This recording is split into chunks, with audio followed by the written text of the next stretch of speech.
AC circuit, alternating current circuit.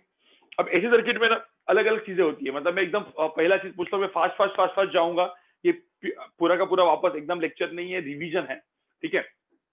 तो guys यहाँ पे देखो, यहाँ पे ऐसा पकड़ लेते हैं, जैसे मैंने मतलब एकदम सिंपल चीज में बताता हूँ आपको, जैसे कोई भी वोल्टेज वर्सेस टाइम है या करंट वर्सेस टाइम है, करंट भी हो सकता है यहाँ पे। सपोज मैंने कुछ ऐसा वाला ग्राफ दिया है, देखो ऐसा वाला ग्राफ दिया है, देखो यहाँ पे वोल्टेज क्या दिख रहा है आपको, वेरिएबल हो रहा है टाइम के साथ साथ वोल्टेज, ग्राफ मतलब टाइम के साथ साथ वोल्टेज वेरिएबल हो रहा है, वोल्टेज वेरिएबल हो रहा है। तो आप लोग बोलेंगे वोल्टेज वर्सेस टाइम अपन यहाँ पे प्लॉट करेंगे, तो आप लोग बोलेंगे वोल्टेज क्या है, ये एसी अल्टरनेटिंग है। तो लेकिन ध्यान में रखना ये डीसी है, इसको हम लोग बोलते हैं वेरिएबल डीसी, ठीक है। ये वेरिएबल डीसी है, ये एसी नहीं है, ठीक है। एसी कब होगा, एसी कब होगा, जब कोई भी चीज, मतलब कोई भी शेप होने दो यार, कोई भी शेप होने दो, ऐसा नहीं ट्रायंगुलर भी हो सकता है, ठीक है, कोई भी शेप होने दो। तो ये बेसिकली जब एसी कब होता है, सपोज वीटी का मुझे ग्राफ बनाना है, मुझे एसी दिखाना है, तो कभी भी ध्यान में रखना एसी कब होता है, जब ये चीज निगेटिव में जाती है, ठीक है, मतलब वोल्टेज निगेटिव भी हो रहा है, देखो रिवर्स हो रहा है, तो इसको हम लोग एसी बोलेंगे, इस चीज को हम लोग बोलेंगे एसी, मतलब वोल्टेज हो या करंट हो, और कोई भी चीज, मतलब ऐसा, फिर कोई बोलेगा मतलब मुझे कुछ अलग ग्राफ बनाना है, ठीक है, तो ऐसा, तो जो भी है। सो ये जो अभी यहाँ पे जो किया है ये एसी हो गया। तो हम लोग जब बोलेंगे कि अल्टरनेटिंग करंट या अल्टरनेटिंग वोल्टेज, इसका मतलब वो निगेटिव होना जरूरी है। ये वेरिएबल एसी है, सॉरी वेरिएबल डीसी है, मतलब वोल्टेज कांस्टेंट नहीं है, तो देख सब पॉजिटिव ही है, लेकिन वेरिएबल वेरी कर रहा है, ठीक है। तो इसमें आपको कंफ्यूजन नहीं होना चाहिए, ठीक है। अब 2 से 3 टर्म्स हम लोग जनरली यहाँ पे बात करते हैं, ठीक है। जैसे अपन ने मतलब ये जनरली कुछ कुछ लोग करंट इलेक्ट्रिसिटी में भी पढ़ाते हैं, मैं एसी सर्किट में पढ़ाता हूँ, क्योंकि तब तक आपका अच्छा खासा इंटीग्रेशन वगैरह हो जाता है, राइट। करंट भी 2 टाइप का होता है। करंट क्या होता है बेसिकली, करंट हम लोग बोलते हैं dq upon dt, that is my current, ठीक है। I इज इक्वल टू क्या, rate of flow of charge, dq upon dt। ये होता है इंस्टेंटेनियस करंट। किसी ने बोला what is average current, average current क्या हो गया, delta Q by delta T, simple सी बात है ना यार। जैसे इंस्टेंटेनियस स्पीड वेलोसिटी वगैरह सब, वेलोसिटी इंस्टेंटेनियस एंड एवरेज होता था, तो ऐसे ही सेम है कुछ है, delta Q by delta T. तो ये हो गया I is equal to D Q by D T, I average is delta Q by delta T, right. तो rate of flow of charge ये हो गया। अब किसी ने बोला गाइज इसमें ना 2 टर्म्स बहुत काम में आने वाले हैं, ठीक है। एक होता है एवरेज और दूसरा होता है आरएमएस। अब आई करंट भी ले सकते हैं, वोल्टेज भी ले सकते हैं, मतलब ये जैसे मैंने आरएमएस करंट क्या होता है, व्हाट इज आरएमएस करंट या आरएमएस वोल्टेज, ठीक है। ये भी उतना ही इंपॉर्टेंट चीज है, राइट। तो पहले मैं काम करता हूँ, पहले मैं एवरेज के लिए डिस्कस करता हूँ, मैं पहले एवरेज के लिए डिस्कस करता हूँ, ठीक है। आप लोग एक काम करना, आपको चाहिए तो लिखते जाओ लिखते जाओ, ठीक है, लिखते जाओ, क्योंकि मुझे मैं बोला ना 1 घंटे में मुझे खत्म करना है चीज,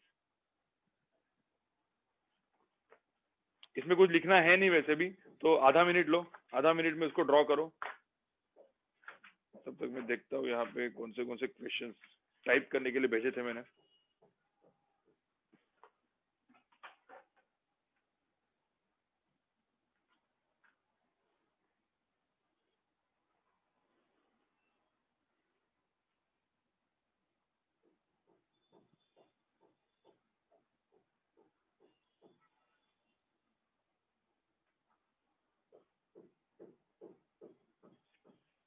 ठीक है गाइस, चलो।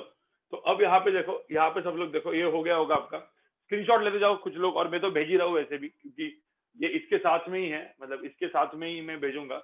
तो अब इसमें मुझे बताओ, 2 टाइप के मैंने करंट आपको, 2 टाइप के करंट या 2 टाइप के वोल्टेज यहाँ पे हम लोग डिस्कस करेंगे। एक होता है एवरेज और दूसरा होता है आरएमएस, ठीक है। अब एवरेज क्या होता है, सपोज किसी ने बोला एवरेज करंट क्या होता है। अब देखो ध्यान में रखना, ये डिस्कस एवरेज डिस्कस करने के पहले, मतलब मैं एक छोटा सा यहाँ पे ये देता हूँ, ठीक है। एक मिनट, यहाँ पे एवरेज जो होता है, व्हाट इज एवरेज, जैसे मैंने यहाँ पे लिखा total flow of charge current divide by time, right, is called average current. अब delta total flow of charge मुझे निकालना है, तो आप कैसे निकालते हो, देखो I is equal to D Q upon D T होता है, तो I is equal to D Q upon D T है, इस dt को यहाँ पे लेके जाओ, तो डी क्यू क्या आएगा, डी क्यू क्या होगा, I dt आएगा, ठीक है। और मुझे इसको डेल्टा क्यू चाहिए, तो मुझे इसका क्या करना पड़ेगा, मुझे इसका क्या करना पड़ेगा, इंटीग्रेशन, तो इससे मुझे मिल जाएगा total flow of charge. Similarly delta T कैसे मिलेगा मुझे, डेल्टा की is nothing but what, integration of dt। तो बेसिकली एवरेज करंट निकालने के लिए क्या करना पड़ता है, integration of I D T divide by integration of D T. अब समझ में आ रहा है, ठीक है। तो ये हो गया मेरा एवरेज करंट निकालने का फॉर्मूला, ठीक है। फॉर्मूला नहीं है भाई, बेसिक डेफिनेशन है, क्योंकि I equal DQ bye DT होता है, डीक्यू को आई डी टी लिखते हैं और इंटीग्रेशन करते हैं, तो बेसिकली क्या मिल गया मुझे, total flow of charge divide by this, right. अब सिमिलरली एक दूसरा टर्म होता है which is called I R M S, ठीक है। अब आरएमएस का मतलब क्या होता है, root mean square, root mean square.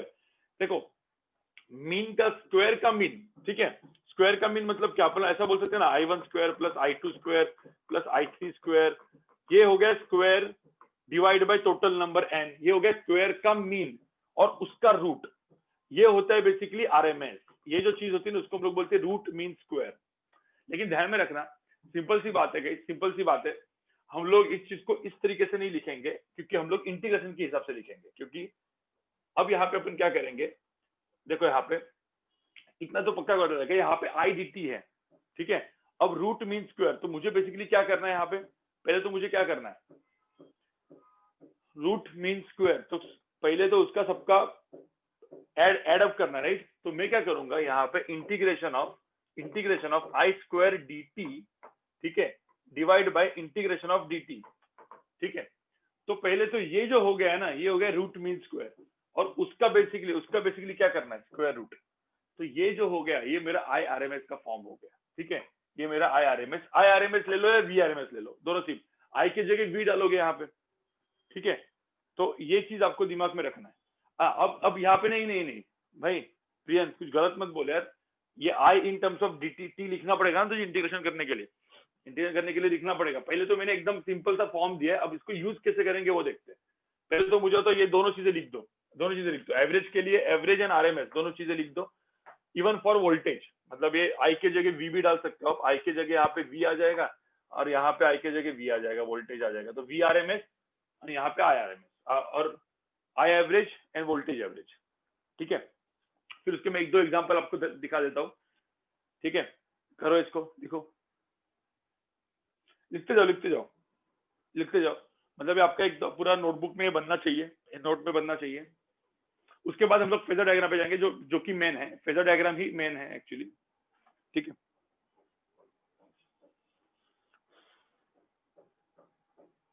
अब यहाँ पे देखो सब लोग, गाइस हो गया आपका, लिख के हो गया,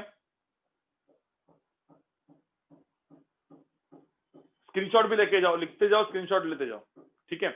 अब हम लोग अपने टॉपिक पे जाते हैं, which is called AC current, AC circuit, ठीक है। Now what is AC circuit, ठीक है, अल्टरनेटिंग, ठीक है। अल्टरनेटिंग मतलब अभी पहले तो मुझे होता है AC बना कहाँ से, AC मतलब क्या, अल्टरनेटिंग। जो हम लोग जनरली अपने घर में जो पावर सप्लाई होता है वो साइनोसाइडल होता है, मतलब वो वेरी करता है साइनोसाइडली। और मैंने आपको बोला था ना, जो भी AC जनरेटर्स होते हैं, जो अपन ने देखा, कोई भी एक कॉइल, सुनो यहाँ पे, कोई भी एक कॉइल, ऐसी कॉइल हो, अब ये कॉइल को सपोज एक मैग्नेटिक फील्ड में, north and south magnetic field में, जो अपना जनरेटर होता है ना, एसी जनरेटर, जो भी अपने जनरेटर, जो भी पावर प्लांट्स होते हैं, तो पावर प्लांट्स में जो जनरेटर्स होते हैं उसमें बेसिकली इस कॉइल को ऐसा घुमाते हैं। अब कॉइल को घुमाने की वजह से मैंने आपको क्या बोला था, मैग्नेटिक फ्लक्स क्या होता है, magnetic field into area into cos theta. अब ये सपोज कॉस ओमेगा टी है, तो इसको D phi by D T करेंगे तो क्या बन जाएगा, ईएमएफ बनेगा, राइट। अब ये ईएमएफ बनने की वजह से ये ईएमएफ आया बी ए ओमेगा में, मैग्नीट्यूड लिखता हूँ, ठीक है। यहाँ पे क्या हो जाएगा, साइन ओमेगा टी हो जाएगा। तो अब यहाँ पे मैंने जो बोला ये वोल्टेज हो गया, तो इसको हम लोग बोलते हैं ना voltage, V is equal to क्या बन गया, some voltage V naught into sine omega. तो ये यहाँ पे ये जो वोल्टेज फॉर्म हुआ, जो बेसिकली वोल्टेज जनरेट हुआ, ये क्या हो गया, साइनोसाइडल, इसको हम लोग बोलते हैं साइन वेव ना, साइन और कॉस। तो ये साइनोसाइडल वेव बन गई, मतलब मैं इस वोल्टेज को यहाँ पे ड्रॉ करूं तो ये वोल्टेज कुछ इस तरीके से दिखेगा, वोल्टेज टाइम कुछ इस तरीके से दिखेगा, ठीक है।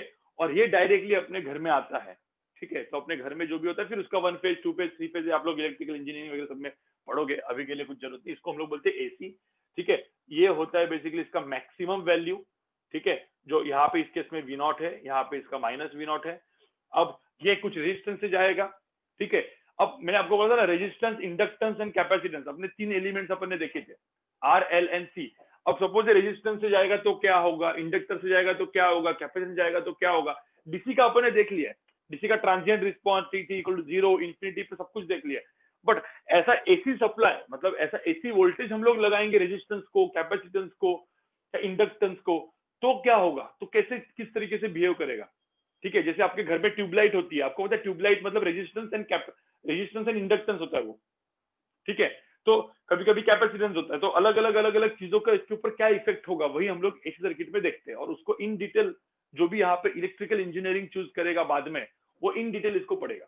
ठीक है, तो सिंपल सी बात है कि तो ये वोल्टेज मेरा जनरेट हो गया और इसको हम लोग बोलते हैं एसी जनरेटर। अब इसको रेजिस्टेंस से जोड़ दो तो करंट मिल जाएगा, इंडक्टेंस एंड कैपेसिटेंस से भी करंट मिलता है, लेकिन कैसे मिलता है वो अभी तक मैंने बताया नहीं आपको, लेकिन जो भी है आपको एक समझ में इतना चीज। अब इस एसी को लेके अपन आगे बढ़ते हैं। ठीक है, अब आप लोग को पढ़ना है, जनरली हम लोग इस चैप्टर में हम लोग पढ़ेंगे इस टाइप का साइन और कॉस वेव। ठीक है, क्योंकि जो मेरा वोल्टेज जनरेट होने वाला है V equal to V0 sine omega T होगा, या करंट सपोज होगा तो current equal to I0 sine omega T वगैरह सब कुछ होगा। तो ये इसी टाइप से मेरा कुछ आने वाला है। हाँ, कभी कभी यहाँ पे बेसिकली एक प्लस फाइव भी जोड़ा जाता है, उसको हम लोग बोलते हैं इनिशियल फेज। अब ये सब कुछ आपको पता ही है, इनिशियल फेज क्या होता है, टाइम t इक्वल टू 0 पे, बिकॉज ये एचएचएम का पार्ट है, सिंपल हार्मोनिक मोशन का, याद करो थोड़ा सा। ठीक है, तो जो भी है, तो अपन आगे बढ़ते हैं। अब क्या करेंगे, जो मैंने दो टर्म्स आपको बताया, एवरेज एंड आरएमएस, पहले वो देख लेते हैं। सपोज जैसे मैंने यहाँ पे बोला कि मेरा ये एक करंट है, ठीक है, ये करंट है, करंट वर्सेस टाइम, और यहाँ पे करंट की वैल्यू मैंने दी है I0 साइन ओमेगा टी। मतलब मेरा साइनसोइडल करंट मेरा जनरेट हो गया। अब किसी ने बोला what is the average value of current. अब एक चीज आपको मुझे बताओ, इंटीग्रेशन ऑफ क्या होता है, इंटीग्रेशन ऑफ क्या होता है, I D T divide by integration of D T. अब यहाँ पे मुझे एवरेज निकालना है, लेट्स से ये होता है टाइम पीरियड, आपको होता है ना 0 पाई 2 पाई, यार एक टाइम पीरियड के बाद वापस रिपीट हो रहा है। ठीक है, तो ये सब आपने मैथ में पढ़ा ही होगा, सिंपल। तो ये 0 से t अपन पकड़ लेते हैं, 0 से t, यहाँ पे 0 से t टाइम पीरियड। पहले तो मुझे बताओ इंटीग्रेशन मतलब क्या होता है। ये किसी को पता भी होगा कि भाई y और x होता है कोई भी ग्राफ के, what is area under the curve, what is area under the curve. Integration of क्या होता है, इंटीग्रेशन ऑफ क्या होता है, y dx is nothing but area under the curve. अब यहाँ पे इंटीग्रेशन ऑफ i dt करेंगे, सो 0 से t करेंगे, तो एरिया अंडर द कर्व यहाँ पे आपको क्या दिख रहा है, एरिया अंडर द कर्व यहाँ पे क्या दिख रहा है, ये पॉजिटिव। देखो ये एरिया पॉजिटिव है, ये एरिया निगेटिव है, दोनों मिलकर कितना हो जाने वाला है, 0। तो बेसिकली यहाँ पे जो आई एवरेज आएगा वो कितना आएगा, 0 आएगा, कुछ इस तरीके लिए। ठीक है, तो ध्यान में रखना, इसके लिए तो 0 ही हो जाएगा। आई किसी ने बोला आई आरएमएस कितना होगा, आई आरएमएस कितना होगा। हाँ, अब इसके लिए क्या करना पड़ेगा, इसके लिए इंटीग्रेशन करना पड़ेगा। तो आपको क्या करना पड़ेगा, 0 से t, मैंने बोला था ना I square D T divide by integration of 0 से t dt। ठीक है, अब इसमें आई स्क्वायर की जगह क्या डालना पड़ेगा, तो इंटीग्रेशन ऑफ 0 से t, यहाँ पे आई स्क्वायर की जगह ये I0 साइन ओमेगा टी डाल दो, तो I0 square sine square omega T dt, और divide by integration of dt is like t आ जाएगा यहाँ पे। अब एक बात, मुझे एक सिंपल सी बात बताओ, इसका साइन स्क्वायर के लिए अपने को क्या करना पड़ता है, थोड़ा सा मैथ यूज करना है, तो कॉस टू थीटा का फॉर्मूला लगाना पड़ेगा। ठीक है, तो 1 माइनस कॉस 2 थीटा वाला फॉर्मूला अपने को यहाँ पे लगाना पड़ेगा, डिवाइड बाय 2 वगैरह करना पड़ेगा, और आप पूरा का पूरा इसको देखोगे और इसका स्क्वायर रूट भी अंडर रूट भी लेना है। ठीक है, और इसको आप पूरा का पूरा देखोगे तो आपको पता है आंसर क्या आने वाला है, आईआरएमएस की यहाँ पे वैल्यू कितनी आती है। अब इसको कैलकुलेट करके देखो, आपका होमवर्क है, रिवीजन के नोट्स लिखते वक्त जब रिवीजन करोगे तो इसको फटाफट आपको डिराइव करके रखना है। ठीक है, सो I0 बाई रूट 2 आता है, तो ये I0 बाई रूट 2 आता है गाइस। तो सिमिलरली मैंने वोल्टेज दे दिया, तो VRMS कितना हो जाएगा, VRMS कितना हो जाएगा, V0 डिवाइड बाई रूट 2। तो जो अपने को आज पढ़ना है, इसमें जो भी साइनसोइडल वेव होती है, इसके लिए खास करके IRMS and RMS VRMS directly हम लोग I0 बाई रूट 2 लेंगे एंड V0 बाई रूट 2 लेंगे फॉर ओनली साइनोसॉइडल वेव। ठीक है, अब कभी कभी लेकिन क्या होता है, जेई में वगैरह ना फंसाने के लिए कुछ भी क्वेश्चन देते हैं। मैं एक क्वेश्चन आपको देता हूँ, इसके बाद मतलब दिखाता हूँ। ठीक है, जनरली एसी सर्किट्स का क्वेश्चन सॉल्विंग अलग से नहीं करेंगे, मैं पढ़ाते पढ़ाते क्वेश्चन सॉल्विंग करवा दूंगा। ठीक है, आप आपके एचसी वर्मा से थोड़ा बहुत सॉल्व एग्जांपल देख लेना, और बाकी फिर डीसी पांडे से लेवल 1 लेवल 2 सब्जेक्ट ऑब्जेक्टिव के सारे क्वेश्चंस कर लेना। ठीक है, अब यहाँ पे देखो, ये हो गया मेरा, मतलब चलो इसको पहले लिख दो, फिर एग्जांपल 2 में आपको दिखाता हूँ। लेकिन ध्यान में रखना, this is for what, this is valid for what, sinusoidal shape, it is only for valid for sinusoidal shape. लेकिन देखो ना, क्योंकि मैंने जो भी किया है वो साइनोसॉइडल के लिए किया है, ठीक है। अब मैं आपको ना दो और शेप का मैं पूछता हूं, आप मुझे बताओ कि क्या आंसर होगा, ठीक है।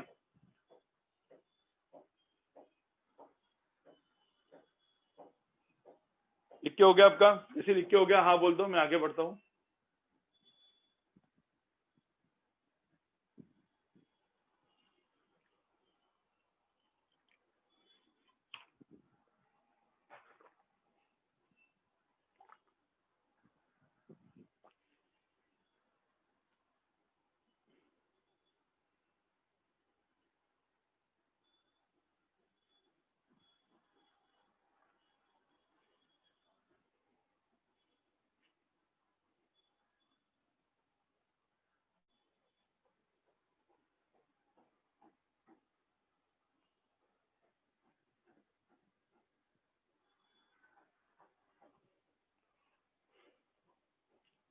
हस्तांश वो इंटीग्रेशन तू कर ले, हस्तांश तो इंटीग्रेशन कर ले।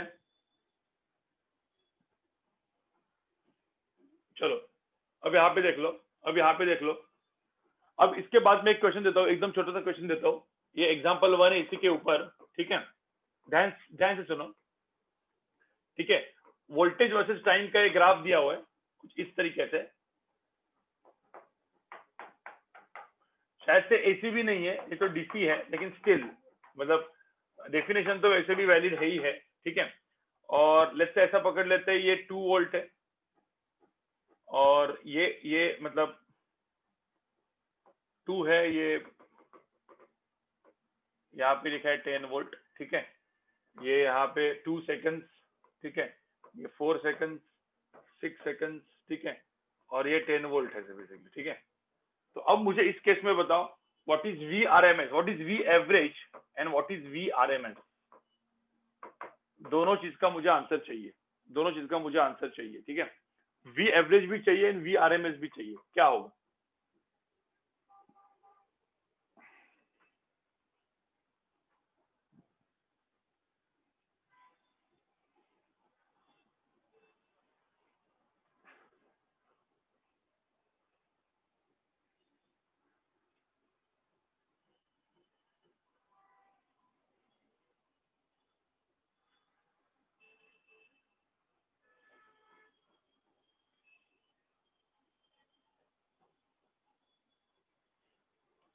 वी आर एम एस के लिए थोड़ा सा आपको कुछ करना पड़ेगा, ठीक है, लेकिन हो जाएगा आपका।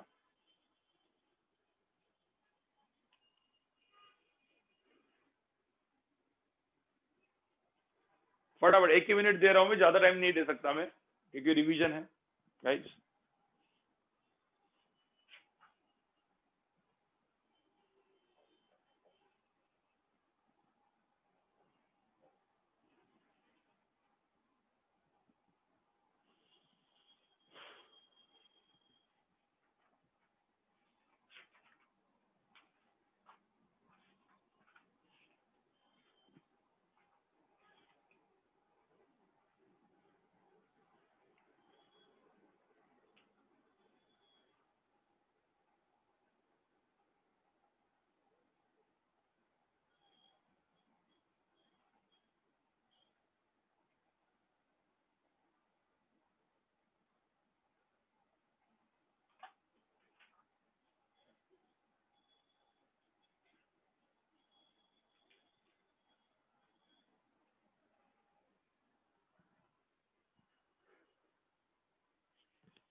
ठीक है, सब लोग यहाँ पे देखो कैसे करना है इस क्वेश्चन को, मैं आपको जस्ट ऐसे ही मतलब ये बताया।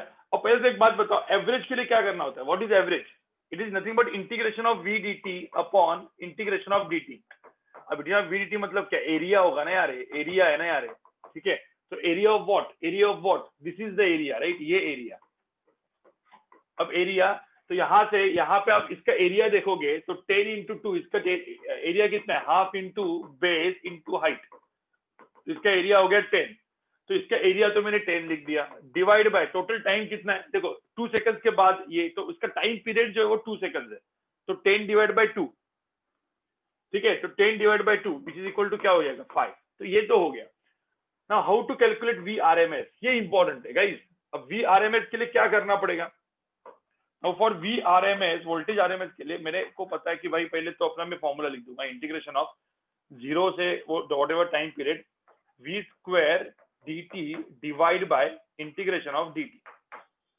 अब यहाँ पे पंगा है गाइस, देखो यहाँ पे मैंने जो, अब तुम बोलोगे सर वी स्क्वायर, देखो जिसको वी स्क्वायर टी का सपोज ग्राफ बनाना है उससे भी कर सकते हो, लेकिन क्यों करना भाई वी स्क्वायर अपना, इन जनरल मुझे इस लाइन का इक्वेशन लिखना पड़ेगा, राइट? सो मुझे इस लाइन का इक्वेशन लिखूंगा मैं, तो इस लाइन का इक्वेशन क्या आएगा? इस लाइन का मुझे इस लाइन का इक्वेशन क्या आएगा? वोल्टेज है टाइम, इसका स्लोप कितना है 5, y is equal to M X type की लाइन है, तो v is equal to slope होता है 5t, तो v is equal to 5t line का इक्वेशन है, समझ में आ रहा है? अब v is equal to 5t line का इक्वेशन है, तो यहाँ पे जब इंटीग्रेशन में करूंगा, यहाँ पे देखो जब मैं इंटीग्रेशन करूंगा तो यहाँ पे इंटीग्रेशन ऑफ क्या हो जाएगा 5t का स्क्वायर, ठीक है, dt लिमिट 0 से 2, ठीक है, डिवाइड बाय टाइम कितना है भाई, टाइम तो 2 है, तो इंटीग्रेशन ऑफ 0 से 2 dt। समझ में आ रहा है मैंने ये क्या लिखा है? समझ में आ रहा है क्या गाइस? ये मेरा आंसर है। अब इसको तो आप सॉल्व कर ही सकते हो ना यार, इसको तो आप सॉल्व कर ही सकते हो, इसको सॉल्व करने के लिए क्या है, ठीक है, तो इसका सॉल्व करके आप आंसर निकाल दो, या जो भी आपका आंसर होगा वो आंसर आएगा, ठीक है। अब जो भी है मेरे को मत बोलो। अब सिंपल सी बात गाइस, ये था basically how to calculate RMS and average. मैंने जो यहाँ पे बताया, this RMS I naught by root 2 and V naught by root 2, it is only valid for what? Sinusoidal, sine के लिए ही वैलिड है ये, जो अपन पूरा का पूरा इस चैप्टर में पढ़ने वाले, नो डाउट। लेकिन कभी कभी क्वेश्चन इसके ऊपर भी आता है, ठीक है, ऐसा पूछा जाता है कि भाई IRMS निकालो, VRMS निकालो, अलग अलग अलग अलग शेप दिए रहेंगे। अभी तो मैंने दिया ट्रायंगल दिया आपको, मतलब ऐसा भी कर सकते हैं, कुछ भी नीचे भी ऐसा जाके ऐसा भी आ सकता है, तो अब तो आपको पता ही चल जाएगा ना, पॉजिटिव नेगेटिव एरिया वेरिया सब कुछ, ठीक है। सिंपल ग्राफ का क्वेश्चन है, आगे बढ़ते हैं, ठीक है गाइस। अब हम लोग देखते हैं, मैंने जैसे आपको बोला अपने घर में जैसे सप्लाई आता है, क्योंकि हम लोग कुछ लोग बोलेंगे सर एक ही सर्किट पढ़ते क्यों है, ठीक है, नहीं वीआरएमएस ग्राफ में डिनोट मत करो, क्योंकि वीआरएमएस थोड़ी ग्राफ में अपन, हाँ आरएमएस क्यों आया, क्योंकि वो हीटिंग इफेक्ट होता है। मतलब कुछ लोग बोलते हैं सर आरएमएस हम लोग पढ़ते क्यों है, तो वो बेसिकली ऐसा बोला जाता है, मतलब ऐसा बोला जाता है नहीं तो मैथमेटिकली प्रूव भी कर सकते हैं हम लोग कि आरएमएस पढ़ने का रीजन क्या है, मतलब आरएमएस से टर्म आया क्यों, ठीक है। तो होता क्या है कि ये अल्टरनेटिंग है, देख अब ऐसा पकड़ ले, कोई एक बल्ब लगा दिया अपन ने, एसी एक वोल्टेज लगा दिया, एसी वोल्टेज से एक बल्ब लगा दिया, अब उसके वजह से क्या होगा, बल्ब जलेगा, मतलब कुछ एनर्जी डिसिपेट होगी। हाँ, लेकिन ये करंट अल्टरनेटिंग है, अल्टरनेटिंग है मतलब क्या, आगे पीछे जा रहा है, बराबर, ऐसा जा रहा है ऐसा आ रहा है वापस है, मतलब अल्टरनेटिंग है इस तरीके से, साइनोसॉइडल सपोज। अब ऐसी कुछ चाहिए होगी तो कुछ एनर्जी एमिट होगी, जिसको अपने को क्या करना पड़ेगा, इंटीग्रेशन करना पड़ेगा एनर्जी को कैलकुलेट करने के लिए, ठीक है। मतलब अपन क्या करते हैं, आई स्क्वायर आर डी टी लगा के इंटीग्रेशन करना पड़ेगा, राइट, एनर्जी याद करो, एनर्जी डिसिपेट कितनी होगी resistance, I square are D T का इंटीग्रेशन। अब ये जब अपन करते हैं आई स्क्वायर आर डी टी का इंटीग्रेशन, तो उससे अच्छा डायरेक्टली हम लोग क्या करेंगे पता है, मतलब मुझे directly I square R T formula से मुझे निकालना है हीट, तो डायरेक्टली आप आई आर एम एस डाल दोगे, I square R M S, I R M S का स्क्वायर आर इंटू टी कर लो, आपका आंसर आ जाएगा सीधा, ठीक है। तो वो जो चीज है, वो चीज आपको अब इसी से ही वो आया है, मतलब किसी ने बोला कि सर ये फॉर्मूला जो आपने बनाया, ये आप थोड़ा सा थेरोटिकल पढ़ लोगे तो आपको समझ में आए फॉर्मूला कहाँ से आया, क्योंकि हीट डेवलप होती है I square normal R D T, ठीक है, और उसको मैं equal to suppose I square R M S R into T कर लूं, तो देखो ना क्या हुआ, what is I R M S, R R cut होगा, आर एम एस का डायरेक्टली फॉर्मूला आ गया, देखो समझ में आ रहा है क्या मैं क्या बोल रहा हूँ, टी यहाँ पे लेके आओ तो इंटीग्रेशन ऑफ डी टी बन गया वो, और इसका अंडर रूट लो, यही फॉर्मूला आ गया, समझ में। तो जो किसी ने पूछा इसलिए मैंने बताया। अब यहाँ पे देखो, एक मिनट,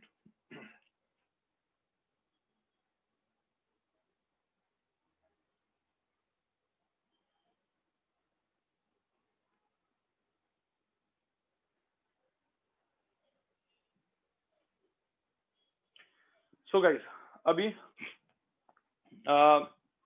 अब एसी सर्किट, मतलब कुछ लोग बोलेंगे सर एसी सर्किट पढ़ते क्यों है, तो जैसे मैंने आपको बोला आपके घर में आने वाला पावर सप्लाई एसी होता है, एसी होता है मतलब अल्टरनेटिंग होता है। और आपके अब जितने भी फैन लो, ट्यूबलाइट लो, इसमें ना आप क्या बोलोगे, सिर्फ रेजिस्टेंस है क्या? इसको हम लोग बोलते हैं लोड। जब मैं बोलूंगा ना लोड, लोड का मतलब क्या है? सिर्फ रेजिस्टेंस नहीं होता उसमें, सिर्फ रेजिस्टेंस नहीं होता, सिर्फ वैसे मेटल वायर, मतलब एक नॉर्मल मेटल वायर वगैरह नहीं होती, उसमें कॉइल्स होती है। तो इसमें बेसिकली इंडक्टर भी होता है, उसमें कैपेसिटेंस बाय डिफॉल्ट आता है। तो बेसिकली अपने जो लोड्स होते हैं ना घर में, लोड मतलब क्या? ट्यूबलाइट पकड़ो, फैन पकड़ो, आपका जो भी चीज एक्सवाइज, चार्जर पकड़ो, जो भी आप यूज करते हो, रेफ्रिजरेटर, सब कुछ, वो उसको हम लोग बोलते हैं लोड। अब वो जो लोड होता है ना, वो बनता है रेजिस्टेंस, कैपेसिटेंस एंड इंडक्टेंस, इन तीनों के कॉम्बिनेशन से। ठीक है, तो इसी और ये जो तीनों कॉम्बिनेशन जो होते हैं उसको फिर अपन रेजिस्टेंस नहीं बोलेंगे, उसको अपन बाद में एक वर्ड यूज करते हैं, आपको सबको पता होगा, इंपेडेंस, राइट? तो इंपेडेंस से बनता है। तो बेसिकली होता क्या है गाइस, कि मैंने सपोज अपना एसी सर्किट लगाया इन सब चीजों से, तो कैसे बिहेव करेगा पता होना चाहिए आपको बेसिक। तो इसलिए अपन इसको बेसिक अपन पढ़ लेते हैं। और मैं यहाँ पे लिख देता हूँ, एक्चुअल में एसी सर्किट अभी यहाँ से अपना चालू होगा, और सबको एकदम सिंपल सी बात, फटाफट जा रहा हूं मैं और कुछ मेथड बताऊंगा, मैथमेटिकल मेथड बताऊंगा मैं, कि इसको कैसे सॉल्व करना है, कैसे फटाफट सॉल्व करना है। ठीक है, तो इसको दो तरीके से करते हैं, मैंने आपको बताया ना, ट्रिग्नोमेट्री से भी कर सकते हैं और फेजर डायग्राम से भी करते हैं। अपन किससे करते हैं? फेजर डायग्राम से, क्योंकि ट्रिग्नोमेट्री जिसका बहुत अच्छा है वही ट्रिग्नोमेट्री से करेगा, लेकिन जनरली आपको फेजर डायग्राम से करना है जेई के लिए, नीट के लिए। ठीक है, तो इस सर्किट में पहले हम लोग देखते हैं रेजिस्टेंस। अब सपोज मैंने एक रेजिस्टेंस लिया, और इस रेजिस्टेंस को, अब रेजिस्टेंस तो सबको पता है गाइस, इसको मैंने, अब ये इसका सिंबल होता है, एक मैंने वोल्टेज जोड़ा इस तरीके से, और लेट्स से अब यहाँ पे दो सिंबल यूज होते हैं, एक होता है स्मॉल वी और दूसरा होता है कैपिटल वी। ये इसको हम लोग बोलते हैं एसी, और ये होता है कांस्टेंट, मतलब इसको डीसी बोलते हैं। डीसी मतलब पीक वैल्यू, आरएमएस वैल्यू, इसके लिए कभी भी कैपिटल से लिखेंगे। और जो स्मॉल सिंबल होता है स्मॉल, उसको हम लोग लिखेंगे, ये क्या होता है? जो स्मॉल कोई भी सिंबल होता है, V small, I small, V, ये सब सिंबल जो होता है वो एसी होता है। जैसे एसी में यहाँ पे सपोज करंट आई हो गया, तो यहाँ पे कैपिटल आई यूज करेंगे। अब यहाँ पे कभी वी नॉट, आई नॉट वगैरह यूज करते हैं, तो ये सिंबल भी ध्यान में रखना। ठीक है, तो जैसे इस केस में मैंने यहाँ पे एक वोल्टेज लगाया, v is equal to V naught, let's say sine of omega T. ठीक है, अब ये मैंने एक्चुअली यहाँ पे एक सिंबल, मतलब यहाँ पे मैंने एक वोल्टेज लगाया, मतलब साइनसोइडल वोल्टेज लगाया। तो अब बोला है कि इस रेजिस्टेंस से करंट कितना जाएगा। तो लोग बोलते हैं, मुझे एक बात बताओ पहले, यहाँ पे Kirchhoff current law and Kirchhoff voltage law valid होता है क्या? पहले वो बताओ, यस या नो। यहाँ पे Kirchhoff current law and Kirchhoff voltage law valid होता है एसी सर्किट में? भूल गए तुम लोग? भाई किरचॉफ केसीएल एंड केवीएल ये हमेशा वैलिड होगा। Kirchhoff current law and Kirchhoff voltage law भाई, वो तो मतलब करंट तो ऐसा होता है, करंट जो आता है वो किरचॉफ यहाँ पे वैलिड नहीं होगा, मतलब यहाँ पे क्या करंट, चार्ज कंजर्वेशन कुछ अलग होगा क्या? नहीं ना, यहाँ पे भी केसीएल एंड केवीएल वैलिड होता है। ठीक है, तो सिंपल सी बात है, जब मैंने वोल्टेज यहाँ पे लगाया तो हम लोग क्या लिखेंगे अभी यहाँ पे? हाँ, बट यहाँ पे देखो, यहाँ पे आपको तीन चीजें रखनी है। किसी ने बोला ओहम्स लॉ वैलिड होता है क्या इंडक्टेंस कैपेसिटेंस में? इंडक्टेंस कैपेसिटेंस में नहीं होता। ओहम्स लॉ किसके लिए होता है? सिर्फ V इज इक्वल टू आई। देखो केसीएल केवीएल तो वैलिड होगा ही होगा गाइस, ये आप थोड़ी बोल सकते हो केसीएल केवीएल वैलिड नहीं होगा। केसीएल केवीएल हमेशा वैलिड होगा। यहाँ पे सिर्फ V is equal to I R होता है। ठीक है, अब ओहम लॉ भी भाई वैलिड है, ओहम लॉ वैलिड है क्योंकि लीनियर रेजिस्टेंस है। रेजिस्टेंस मतलब अपन इसका जो लीनियर रेजिस्टेंस है, तो बेसिकली यहाँ पे V is equal to I R भी, क्योंकि प्योर रेजिस्टेंस है ना, तो V is equal to I R भी वैलिड होगा, ओहम्स लॉ इसमें वैलिड होगा। तो अपन V is equal to I R लिखते हैं। देखो यहाँ पे स्मॉल लिखा है मैंने, स्मॉल मतलब क्या? अल्टरनेटिंग वाला। तो यहाँ पे ये वाला V यहाँ पे डाल दो। ठीक है, तो मुझे तो करंट की वैल्यू कितनी आएगी? V naught sine omega T divide by क्या होगा? R। समझ में आया? अब इस चीज को हम लोग क्या लिखते हैं? इस चीज को हम लोग क्या लिखते हैं? इस चीज को हम लोग लिखते हैं आई नॉट। तो बेसिकली जो करंट जाएगा, तो मेरा करंट का वैल्यू कितना आया? यहाँ पे दिख ही रहा है आपको, आई नॉट साइन कितना आया? ओमेगा टी आया। समझ में आ रहा है? करंट इज इक्वल टू क्या है? I naught sine omega T. अब ये जो I is equal to I naught sine omega T है ना, उसको दो तरीके से दिखाया जा सकता है, देखो ग्राफिकली। ठीक है, अब यहाँ पे अपना आता है ग्राफ और फेजर। ठीक है, ध्यान से सुनो, ग्राफ और फेजर डायग्राम। तो मैं हर एक का एक एक इसमें लिखता हूँ, जैसे मैंने यहाँ पे लिखा। अब यहाँ पे ग्राफ और फेजर, फेजर देखो, मेरे को ग्राफ निकालना है, तो मैंने ग्राफ निकाल दिया, ये मेरा हो गया ग्राफ। ठीक है, ये हो गया मेरा VT का ग्राफ, ये हो गया मेरा V0, ये हो गया मेरा V0, और किसी को बोला कि यही चलो I0 का भी ग्राफ निकालो, तो I0 का ग्राफ क्या आएगा, ऐसे आएगा, ज्यादा भी हो सकता है कम भी हो सकता है, डिपेंड। तो ये मैंने लिखा I0 का ग्राफ, समझ में आ रहा है। Both of them are in the मतलब ग्राफिकली, लेकिन हमेशा वो ग्राफ ड्रॉ करना वगैरह टाइम कंज्यूमिंग होता है। तो सबसे बेस्ट क्या होता है पता है, अपन फेजर डायग्राम निकालते हैं। Now what is phasor diagram? Phasor diagram nothing but vector diagram, जो अपन ने एसएचएम में वैसे भी पढ़ा था। So now what is phasor diagram? Phasor diagram क्या होती है, आपको पता है कि कोई भी एसएचएम, इसको हम लोग एसएचएम बोलते हैं, राइट। कोई भी मतलब एक टिप जो होती है, मतलब कोई भी एक वेक्टर जब सर्कुलर मतलब कोई भी वेक्टर रोटेट करेगा, तो उसका जो y कंपोनेंट होता है वो क्या करता है, एसएचएम करता है। मतलब ये चीज, ये टिप सपोज रोटेट करेगा, ठीक है, या ये टिप सपोज एक सर्कुलर मोशन करेगा, तो उसका बेसिकली y कंपोनेंट एसएचएम करता है। ये मैंने आपको एसएचएम में बताया था, राइट। तो बेसिकली मुझे उसको ड्रॉ करना है ना, तो जैसे मैंने क्या बोला, अब यहाँ पे आप देखोगे तो सपोज ये मेरा एक वोल्टेज का फेजर है, जो time suppose time t equal to 0 से यहाँ से स्टार्ट हुआ, ठीक है। तो यहाँ से वो स्टार्ट हुआ, वो घूम के यहाँ पे आया, तो टाइम t इक्वल टू इसमें आया, तो इसने कितना एंगल रोटेट किया, ओमेगा t। अब बेसिकली इसका जो y कंपोनेंट है, आपको पता है इसका y कंपोनेंट क्या होगा, V0 sin ओमेगा t, जो अपने को लिखना है। ये सब अपना हुआ था, राइट। तो ये जो चीज है अपने किया था, ये हो गया V0 क्या, sin ओमेगा t। सिमिलरली अब मुझे तो करंट का फेजर, इसको बोलते हैं हम लोग फेजर, तो करंट का फेजर कैसे ड्रॉ करेंगे, उसी के साथ में ड्रॉ करेंगे। तो ये हो गया मेरा करंट का फेजर, जो क्या मेरा I0, और उसकी वैल्यू कितनी होगी, V0 डिवाइड बाय R, और वो भी कितना एंगल रोटेट करेगा, ओमेगा t है ना यार, देखो ना यहाँ पे ओमेगा t है। तो ये हो गई, ये जो डायग्राम हो गई, इसको हम लोग कौन सी डायग्राम बोलते हैं, फेजर डायग्राम। याद है ना आपको फेजर डायग्राम? और मैंने बताया था मल्टीपल एसएचएम को कैसे ऐड करना है, वो बाद में बताता हूँ, पहले इतना समझ में आया, इसको कोई दिक्कत है क्या इसमें? ठीक है, तो पहले इसको लिखो फट करके। मैं अभी एक मिनट में अपने को रेजिस्टेंस, कैपेसिटेंस एंड इंडक्टेंस का लिखना है, फिर सबका कॉम्बिनेशन करूंगा मैं, फिर उसका कॉम्बिनेशन का फेजर देखेंगे हम लोग, ठीक है। बहुत इजी चीज है गाइस, ज्यादा है नहीं इसमें।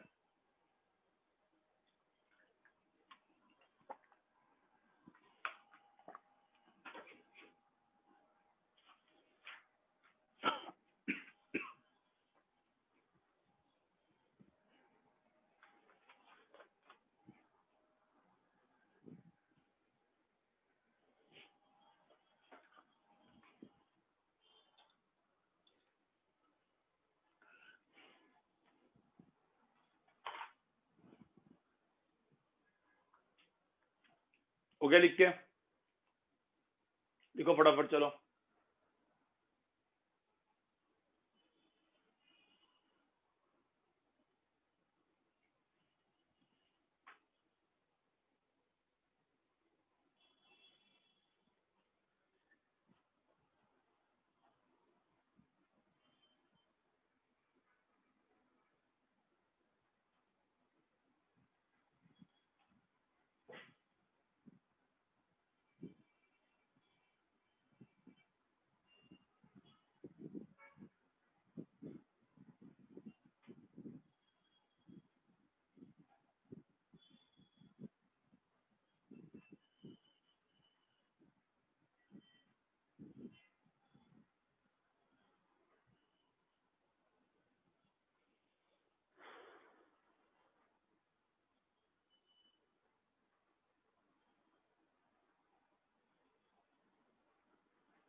चलो आगे बढ़ते हैं गाइस, आगे बढ़ते हैं।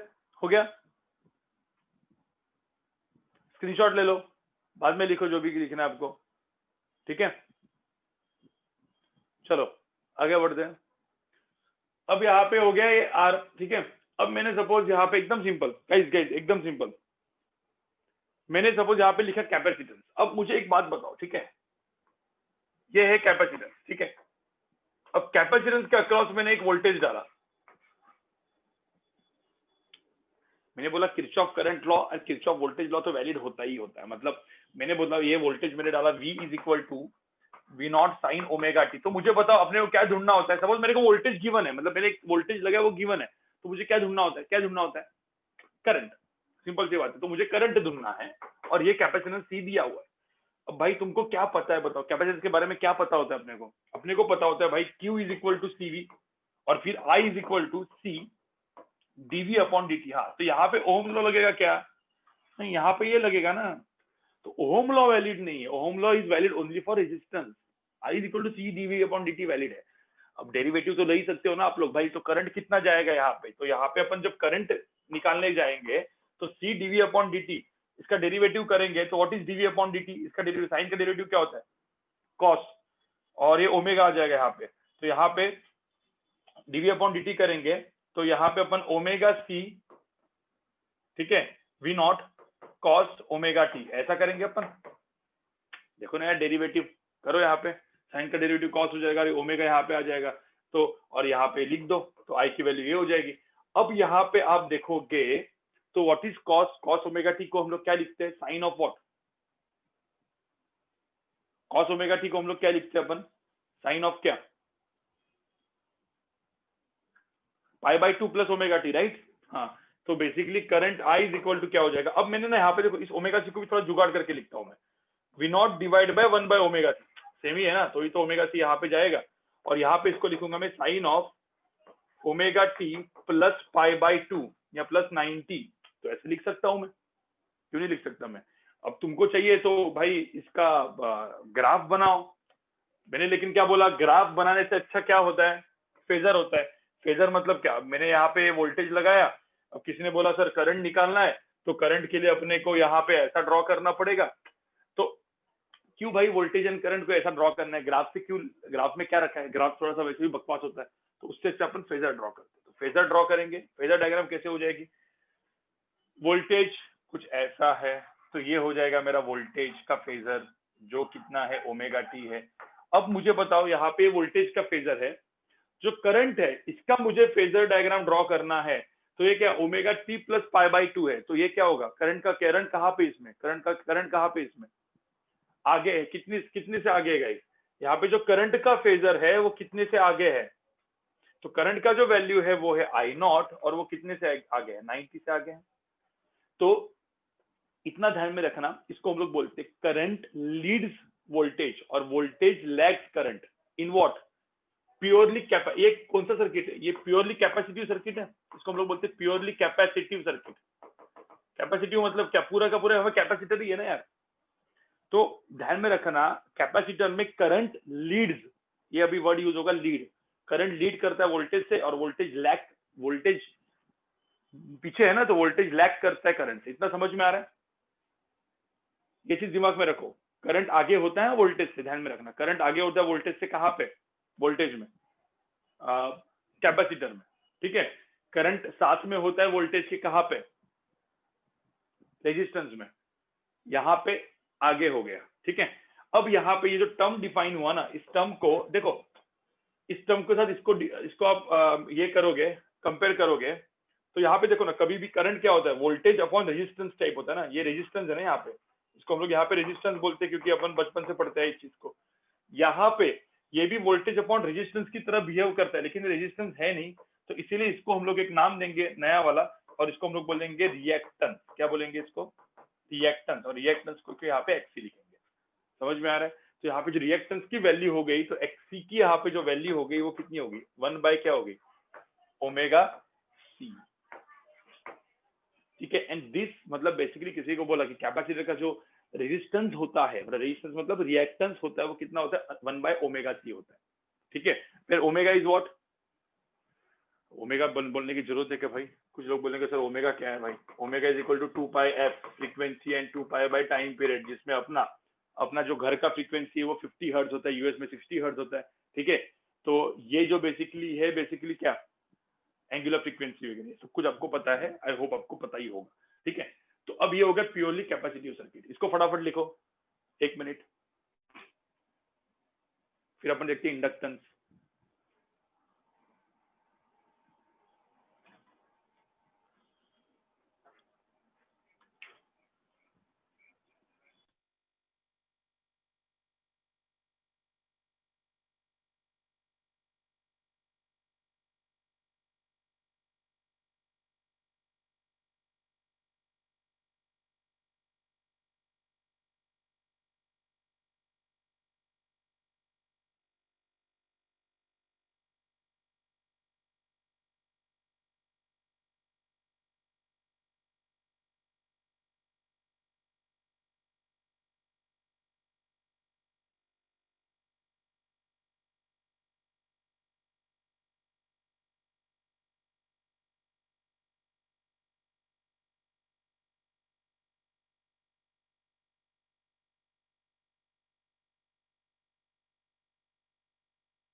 ठीक है गाइस,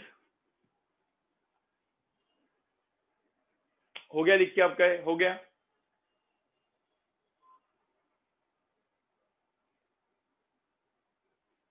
ठीक है, ठीक है। अब यहाँ पे देखो, यहाँ पे देखो, सब लोग आगे बढ़ते हैं। अब हम लोग देखते हैं इंडक्टर। गाइस मुझे एक बात बताओ, इंटीग्रेशन इजी होता है या डेरिवेटिव इजी होता है? इंटीग्रेशन डेरिवेटिव, ठीक है। जनरली डेरिवेटिव इजी होता है, तो अपन ना डेरिवेटिव से ही करेंगे, डिफरेंशिएशन से करेंगे, ठीक है। यहाँ पे उल्टा करेंगे। यहाँ पे ऐसा पकड़ लो, एक इंडक्टर है जिसमें से करंट मुझे पता है, मुझे करंट का वैल्यू पता है I naught sine omega T. तो बताओ मुझे क्या निकालना पड़ेगा? यहाँ पे करंट पता है तो वोल्टेज निकालना है, वोल्टेज निकालना है तो करंट निकालना है, समझ रहे? तो वोल्टेज की वैल्यू अपने को निकालनी है। v इज इक्वल टू क्या, मुझे पता नहीं है, ठीक है। तो ये कुछ भी हो सकता है, मतलब यहाँ पे v is equal to V naught sine omega T plus five. तो मुझे बताओ मुझे यहाँ पे क्या निकालना है, मतलब क्या निकालना है कि ये फेजर डायग्राम मुझे निकालने है, तो ये कितना फेज में आगे है और वी नॉट, ये दोनों अननोन है। These are all, both of them are unknown, ठीक है। हाँ, ये नोन है। अब सिंपल, यहाँ पे भी v is equal to I R valid नहीं होगा। इसके लिए अपन ने एक चीज मस्त बनाई थी, flux is equal to L into I, V is equal to L D I by D T. तो यहाँ पे तो ये वैलिड रहेगा। अब यहाँ पे v is equal to L D I by D T करेंगे तो मुझे वोल्टेज मिल गया, देखो ना। एल इंटू क्या करेंगे, differentiation D I by D T. I is equal to कितना है, I naught sine omega T. इसका डेरिवेटिव लेंगे तो क्या आएगा गाइस, इसका डेरिवेटिव लेंगे तो क्या आएगा? तो वापस यहाँ पे क्या आएगा, I naught into omega into क्या, साइन का derivative is cos omega T. समझ में आ रहा है? और इसको अपन ने प्रॉपर तरीके से लिखा, तो अब I naught into omega into L ये हो जाएगा। और यहाँ पे कॉस को क्या लिखेंगे, साइन ओमेगा टी प्लस क्या लिखेंगे, पाई बाई टू। सेकंड क्वाड्रेंट में वो पॉजिटिव करके ऐसा हो गया, राइट। अब मुझे एक बात बताओ, इस केस में v is equal to V naught, तो ये जो हो गया ये क्या हो गया, ये हो गया वी नॉट। और v क्या होता है, आई इंटू आर। तो यहाँ पे रेजिस्टेंस क्या है, यहाँ पे कोई बोला था रेजिस्टेंस क्या है, तो ये जो चीज है ना, ये रेजिस्टेंस की तरह बिहेव करती है। और इसको हम लोग क्या बोलते हैं, रिएक्टेंस। और इस चीज को हम लोग यहाँ पे बोलेंगे एक्सेल, ठीक है। और यहाँ पे रिएक्टेंस की वैल्यू कितनी आई, ओमेगा इंटू एल आई। जो वहां पे कितनी आई थी, रिएक्टेंस कितना था, 1/ओमेगा सी था। तो कैपेसिटेंस में 1/ओमेगा सी होता है, इंडक्टर में X L is equal to omega L होता है, ठीक है। और मैं यहाँ पे इसका फेजर डायग्राम बनाऊं, अब मैं वो डायग्राफ भी नहीं बनाऊंगा, डायरेक्टली फेजर डायग्राम बनाऊंगा। तो फेजर डायग्राम के हिसाब से मैंने पहले करंट को ड्रॉ किया, तो ये हो गया मेरा करंट। तो अब मुझे एक बात बताओ, करंट ओमेगा टी है, तो मुझे बताओ वोल्टेज जो है इसमें कौन आगे है, कौन आगे है? यहाँ पे जो वोल्टेज है, वोल्टेज का जो फेजर है वो आगे है कितने से, पाई बाई टू से। तो यहाँ पे करंट बेसिकली क्या है, पीछे है। तो करंट लैग करता है यहाँ पे, तो ध्यान में रखना, करंट किस में लैग करता है, करंट पीछे होता है इंडक्टर में, करंट आगे होता है कैपेसिटर में। बराबर, कितने से, पाई बाई टू से। दिमाग में आ रहा है? ठीक है। और करंट साथ में होता है वोल्टेज की, कहाँ पे, रेजिस्टेंस में। तो यहाँ पे वोल्टेज की वैल्यू हो जाएगी आई नॉट इंटू क्या, एक्सएल। समझ में आ रहा है? आई नॉट इंटू क्या हो जाएगा, एक्सएल हो जाएगा। और एक्सएल की यहाँ पे जो वैल्यू हो जाएगी वो कितनी हो जाएगी, ओमेगा एल। दिक्कत कोई इसमें, कोई दिक्कत है इसमें बताओ मुझे, कोई दिक्कत है इसमें मुझे बताओ। चलो इसको भी लिख दो फटाफट। अब अपन आ गए, अब हम लोग ऑलमोस्ट एसी सर्किट अपना खत्म हो चुका है। मतलब अभी मैं आपको छोटा सा एक चीज बताऊंगा और डायरेक्टली अपन एसी सर्किट के क्वेश्चन सॉल्व कर लेंगे, ठीक है, जो कुछ ज्यादा है नहीं।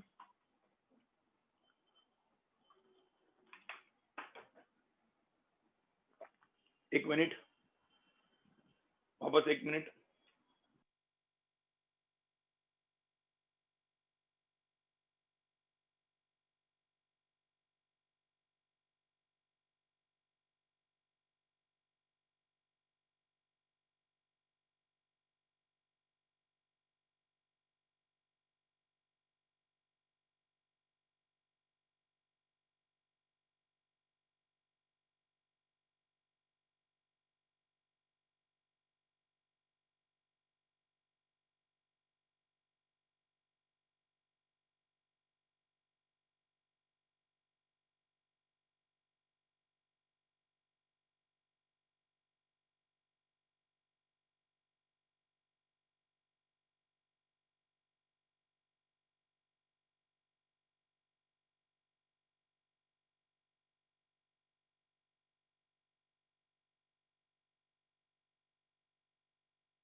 ठीक है, चलो अब आगे बढ़ते गाइस। अब यहाँ पे देखो, हाँ, अब कुछ लोग का देखो, कुछ लोग एकदम एकदम सिंपल सी बात मैं आपको बोलता हूँ, सब लोग यहाँ पे पहले देखो, सब लोग यहाँ पे पहले देखो, कभी भी पहले मुझे एक बात बताओ, सपोज आपको मैंने ना कुछ इस तरीके से दिया, ए साइन, ये मतलब मैं इन जनरल बता रहा हूँ, ए साइन ओमेगा टी है, प्लस मैंने दिया B is equal to B sine omega T plus suppose pi by two. चलो इसको मैंने बोला कि ये जो चीज है ये कुछ ना कुछ बन रहा है, ये कुछ आंसर है, ठीक है, मुझे बताओ ये आंसर कितना होगा, इसका वैल्यू कितना होगा। देखो इसके इस ऐसे चीज के सॉल्व करने के दो तीन तरीके होते हैं।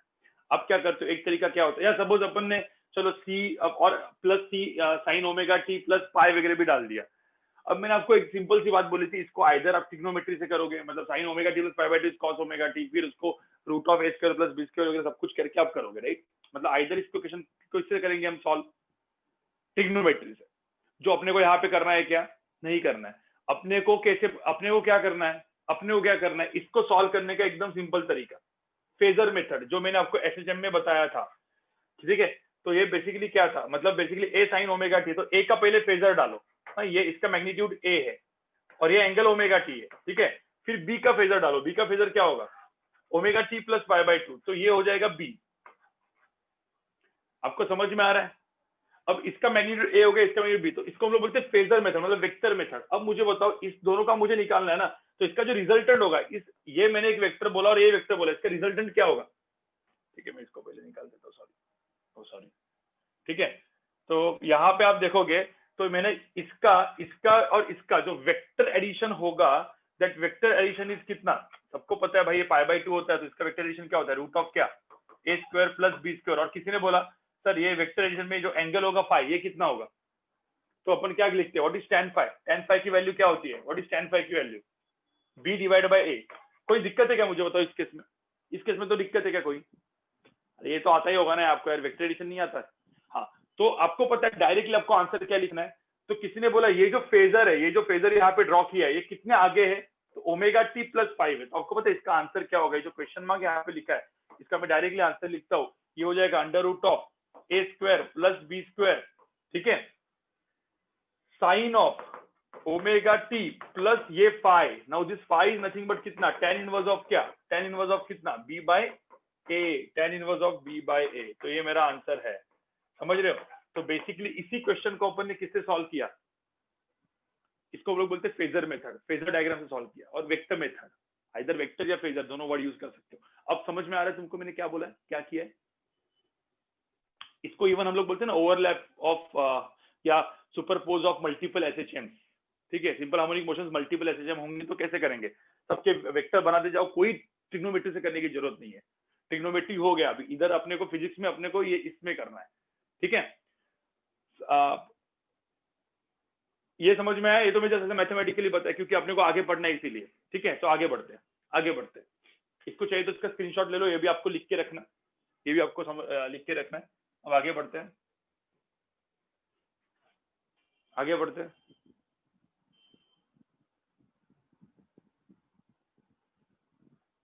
ठीक है, चलो अब यहाँ पे आगे आगे देखो, यहाँ पे क्या है। अब ऐसा पकड़ लो, सुनो यहाँ पे मैं अलग अलग कर, अभी अभी किसी ने बोला sir what if resistance and inductor एक ही सर्किट में है, मतलब एक ही सर्किट में इंडक्टर भी और रेजिस्टेंस भी है, ठीक है, तो क्या करेंगे। अब रेजिस्टेंस भी और इंडक्टर भी है और इसको मैंने सोर्स लगाया। अभी आपने एक एक तो बताया, अब यहाँ पे ना V is equal to IR लगेगा। कुछ लोग बोलेंगे ना ऐसे सर, ना यहाँ पे V is equal to IR लगेगा, ना यहाँ पे V is equal to L di/dt लगेगा, तो लगेगा क्या। अब यहाँ पे एकदम सिंपल, मैंने क्या बोला, KVL सब जगह पे चलता है कि नहीं चलता, KVL किरचॉफ वोल्टेज लॉ सब जगह पे चलता है कि नहीं चलता, चलता है। मैंने बोला था कि ये सबके लिए वैलिड है। तो मैं पहले ना मतलब इसी क्वेश्चन में सिर्फ आपको बताऊंगा कि किरचॉफ वोल्टेज लॉ कैसे लगता है, और फिर अपन डायरेक्टली सॉल्व करेंगे बड़ा RLC, फिर से कोई भी कॉम्बिनेशन आ सकता है, आप खुद कर सकते हो, ठीक है। अब यहाँ पे देखो, इन दोनों में से जाने वाला सेम क्या है, करंट है। तो करंट तो बेसिकली सेम जाएगा दोनों में से, ठीक है। इतना पहले दिक्कत है क्या किसको, करंट तो सेम जाएगा। चलो करंट को अपन नोन ले लेते, करंट की वैल्यू यहाँ पे ले लेते I0 साइन ओमेगा टी। तो मुझे बताओ यहाँ पे करंट नोन है तो कौन नोन नहीं है, कौन नोन नहीं है, ये वोल्टेज, ये जो वोल्टेज है ना, वोल्टेज, ये वोल्टेज जो है V naught sine omega T plus 5, ये अननोन है, ये पूरा का पूरा अननोन है। आपको समझ में आ रहा है? ये नोन तो वो अननोन। हाँ, लेकिन किरचॉफ वोल्टेज लॉ वैलिड होता है, मतलब हर एक इंस्टेंट, देखिए, लेकिन Kirchhoff voltage law instantaneous valid होता है। इंस्टेंटेनियस का मतलब क्या होता है? हर एक इंस्टेंट पे, तो इस इंस्टेंट पे इसका वोल्टेज होगा वी आर। देखो मैं यहाँ पे छोटा लिख रहा हूँ, ये समझना आपको बहुत जरूरी है। ये वी आर क्या है? बहुत छोटा वाला चीज है। छोटा वोल्टेज मतलब इंस्टेंट का वोल्टेज, मतलब अल्टरनेटिंग वोल्टेज, ये वी एल और is equal to small V. तो ये जो स्मॉल वी जो मेन आएगा, ठीक है, ये वी इज इक्वल टू क्या होगा? V R plus V L. ये हो गया मेरा कौन सा voltage law? Kirchhoff voltage law, जो वैलिड है ही है भाई। क्यों नहीं है वैलिड भाई? वैलिड है, ठीक है। अब v इज इक्वल टू क्या हो जाएगा? v इज इक्वल टू क्या हो जाएगा? इसमें वी आर क्या हो जाएगा? i into R. तो i इंटू आर कर दो, तो i इंटू आर कर दो, और वी एल क्या हो जाएगा? l D I by D T. भाई ये तो पता ही है ना तुमको भाई। तो इक्वेशन तो ये आया ना किरचॉफ वोल्टेज लॉ के हिसाब से। ये केवीएल है ना, इसको केवीएल बोलते हैं, जो वैलिड है ही। तो किरचॉफ वोल्टेज लॉ के हिसाब से इक्वेशन तो ये आया। अब इसको आप डिफरेंशिएट वगैरह करोगे और डालोगे यहाँ पे, देखो इसको आप डिफरेंशिएट करो L D I by D T वगैरह को, तो वापस जो चीज मैंने यहाँ पे की थी, देखो वापस ये L D I by D T का डेरिवेटिव करके मैं वापस वहां पे लिख रहा हूँ। देखो ना, ये सेम चीज मैं वापस कर रहा हूँ। तो मैं आपको नहीं, जो यहाँ पे मैं बता रहा हूँ आपको समझने के लिए बड़ा वाला मेथड बता रहा हूँ, लेकिन ये बड़ा वाला मेथड करना ही नहीं है, अपने को छोटा वाला मेथड करना है, मतलब डायरेक्ट मेथड, वो बताऊंगा मैं। उसके पहले यहाँ पे देखो v इज इक्वल टू क्या हो जाएगा? i into R. तो i की वैल्यू डाल देते हैं यहाँ पे, रुको, i की यहाँ पे वैल्यू डाल देते हैं। तो i की, बाय पुटिंग i की वैल्यू यहाँ पे, ये आ जाएगा I naught into R sine of omega T, ठीक है। और L D I by D T करेंगे, D I by D T यहाँ पे करेंगे तो आंसर क्या आएगा? आई नॉट इंटू क्या? Omega L cos omega T. तो साइन ऑफ क्या? ओमेगा टी प्लस मुझे बताओ पाई बाई 2। अब मुझे बताओ ये जो आया, ये वोल्टेज आया, अब इसको कैसे ऐड करना है मैंने ऑलरेडी बता दिया था, बाय फेजर। इसको मैंने ऑलरेडी बता दिया था कि बाय फेजर कैसे ऐड करना होता है। तो इसको फेजर डायग्राम से ऐड कर लो। यहाँ पे एक आई नॉट आर का फेजर है, ठीक है, तो ये आई नॉट आर का फेजर है, ठीक है। और एक कौन सा फेजर है यहाँ पे? I naught into omega L का फेजर है, मतलब आई नॉट इंटू ओमेगा एल का फेजर है। मतलब ये जो दोनों फेजर थे, ये दोनों फेजर, इसको हम लोग क्या बोलेंगे? इसको हम लोग क्या बोलेंगे? Capital V R. और यहाँ पे इसको हम लोग क्या बोलेंगे? V L. समझ में? तो ये बेसिकली मेरा वी आर था, मतलब कैपिटल वी आर, और ये मेरा क्या था? वी एल था। इन दोनों के अंदर का एंगल कितना था? 90 था। आपको समझ में आ रहा है क्या मैं क्या लिख रहा हूं? ये मैं एकदम लंबा वाला मेथड कर रहा हूँ, लंबा वाला मेथड। इन दोनों को मैं ऐड करूंगा, तो इन दोनों का मुझे ऐड करूंगा, तो मेरा जो और करंट मुझे बोला है कि करंट का फेजर कहाँ पे होगा? तो करंट का फेजर तो मुझे पता ही है, ये मेरा करंट का फेजर है, करंट तो इस डायरेक्शन में है, ये मेरा करंट का फेजर है आई नॉट, ठीक है। ये आई नॉट का फेजर है, वी आर का फेजर है, वीएल का फेजर। और इसके बाद ये वी आर एंड वीएल, ये दोनों मिला के ये जो हुआ, ये मेरा हो गया वी नॉट, जो मेरा एक्चुअल है। और वी नॉट की वैल्यू यहाँ पे कितनी आई? अंडर रूट ऑफ क्या? V R square plus V L square. आपको समझ में आ रहा है मैं क्या लिख रहा हूँ? ये स्क्वायर प्लस ए स्क्वायर, और जिसका मेरा वैल्यू आया, जिसको आप करेंगे तो वी नॉट की वैल्यू अंडर रूट ऑफ क्या है? वी आर स्क्वायर, मतलब क्या? यहाँ पे आई नॉट स्क्वायर, मतलब यहाँ पे क्या है? I naught square R square plus V L square, क्या हो गया? I naught square into XL square. इसको मैं एक्सएल लिख देता हूँ, इसको मैं आई नॉट इंटू एक्सएल लिखता हूँ, ठीक है। तो यहाँ पे, और इसका अंडर रूट। अब यहाँ पे V naught by I naught की वैल्यू कितनी आई? V naught by I naught की वैल्यू क्या है? अंडर रूट ऑफ क्या आई? R square plus XL square. और इस चीज को हम लोग क्या बोलते हैं? जेड। और इसको हम लोग बोलते हैं इम्पेडेंस। इसको हम लोग क्या बोलते हैं? इम्पेडेंस। समझ में आ रहा है? इसको हम लोग इम्पेडेंस बोलते हैं। लेकिन ये मैंने बहुत लंबा वाला मेथड किया, मतलब मैंने फेजर डायग्राम को ड्रॉ करने के लिए ये सब केवीएल बीवीएल लिखा और उसके बाद किया, केवीएल लिखा उसके बाद किया। और इसको हम लोग बोलते हैं नेट लोड वगैरह, जो भी होगा, नेट लोड जो भी है, सही बोल रहा है। और सपोज किसी को चाहिए फाई कितना होगा, तो फाई की वैल्यू भी आ जाएगी। व्हाट इज tan फाई इस केस में? What is tan phi? तो tan फाई की यहाँ पे वैल्यू क्या आ जाएगी? आई नॉट एक्सएल, मतलब V L divide by V R. समझ में आ रहा है? तो यहाँ पे क्या हो जाएगा? एक्सएल डिवाइड बाई आर हो गया मेरा tan फाई। तो फाई की वैल्यू क्या आ गई? tan inverse of XL by R I. तो मुझे एक बात बताओ, मतलब किसी ने बोला कि यहाँ से मैंने एक चीज तो नोटिस की कि मेरी v की वैल्यू जो आई, वी नॉट की वैल्यू मेरे को समझ में आ गई कितनी है। तो वी नॉट की वैल्यू मैं आई नॉट इंटू जेड लिख सकता हूँ, ठीक है। और यहाँ पे साइन हो गया, ओमेगा टी प्लस फाई, और फाई की वैल्यू क्या आई, tan इनवर्स ऑफ क्या आई, tan inverse of XL by R आई, ठीक है। और where z is equal to क्या, under root of R square plus XL square. समझ में आ रहा है, या एक्सएल को ओमेगा एल का स्क्वायर भी लिख सकते हैं। तो यही तो आया ना गाइस, ये आया ना इसके लिए, समझ में आया? मतलब मेरा ये वोल्टेज भी डिफाइन हो गया यहाँ पे, लेकिन ये मैंने पूरा का पूरा किससे किया, बाय मैथमेटिक्स, मतलब पूरा का पूरा केवीएल बीवीएल लगाया, वापस एल डी बाई डी किया। इतना बड़ा सा चीज क्यों करना है, इतना टाइम अपने पास नहीं है। तो कैसे अभी प्रीवियस रिजल्ट्स को पता है ना अपने को, तो कैसे फटाफट कर सकते हैं वो देखते हैं, ठीक है। चाहे तो इसका स्क्रीनशॉट लेके रखो, ये बाद में लिखो, थोड़ा सा जगह छोड़ दो, चाहिए तो आपके बुक में अभी लिखना है, आपको लिखना है तो लिख दो फिर 1 मिनट में, या फिर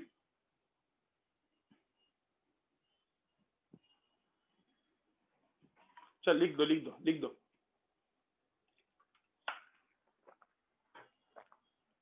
ये क्या प्रोसेस पता होनी चाहिए, इसलिए मैंने ये सब लिखा है। आपको प्रोसेस पता होनी चाहिए कि कैसे करते हैं, कैसे चीजें आती है। ये एक्चुअली डेरिवेशन है। अब ये जो दो सेम फेजर डायग्राम जो मैंने यहाँ पे ड्रॉ की है, ये सेम फेजर डायग्राम बिना कुछ किए हुए अपन डायरेक्टली ड्रॉ करेंगे, और वही अपन दिमाग लगाएंगे, और वही हमेशा हम लोग आगे बढ़ेंगे, ठीक है। उसको ही लेके अपन आगे बढ़ेंगे। देखो और गाइस, प्रैक्टिस करना बहुत जरूरी है। ऐसा नहीं है कि मैंने अभी पढ़ा दिया ये चीज तो आपका ऑटोमेटिक सब कुछ हो जाएगा। आपको इसके ऊपर टाइम बिताना बहुत जरूरी है, ठीक है। अब टाइम नहीं बिताओगे कुछ नहीं होगा।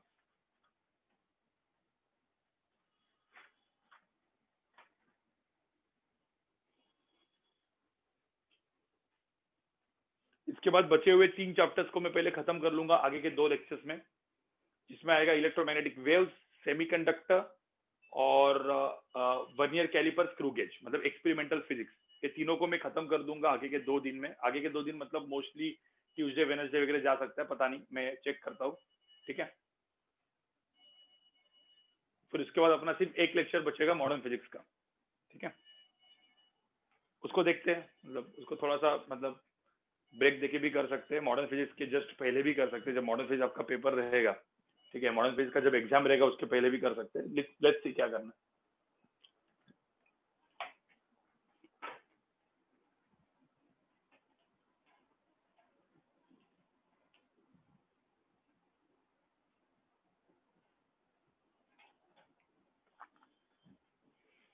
ठीक है गाइस, लिख के हो गया, आगे बढ़ू। हाँ, फेब में ओनली पेपर्स गाइस, फेब में ओनली पेपर्स। फेब नहीं, मतलब फेब, मार्च, अप्रैल सब पेपर ही होंगे ना। अभी तो आपको फेब का शेड्यूल मिला है, आपको मार्च एंड अप्रैल का भी शेड्यूल मिलेगा। तो फरवरी, मार्च एंड अप्रैल पेपर्स ही पेपर्स होंगे, उसके बाद भी पेपर्स होंगे, ऐसा नहीं उसके बाद नहीं होंगे।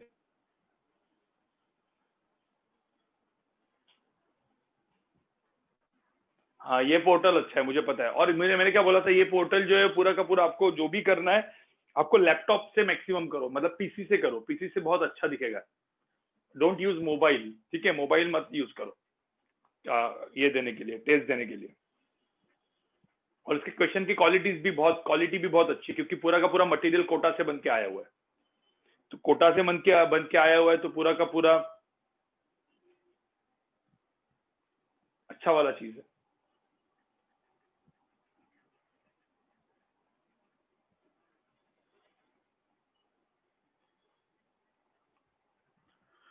ठीक है, ठीक है, चलो आगे बढ़ते गाइस।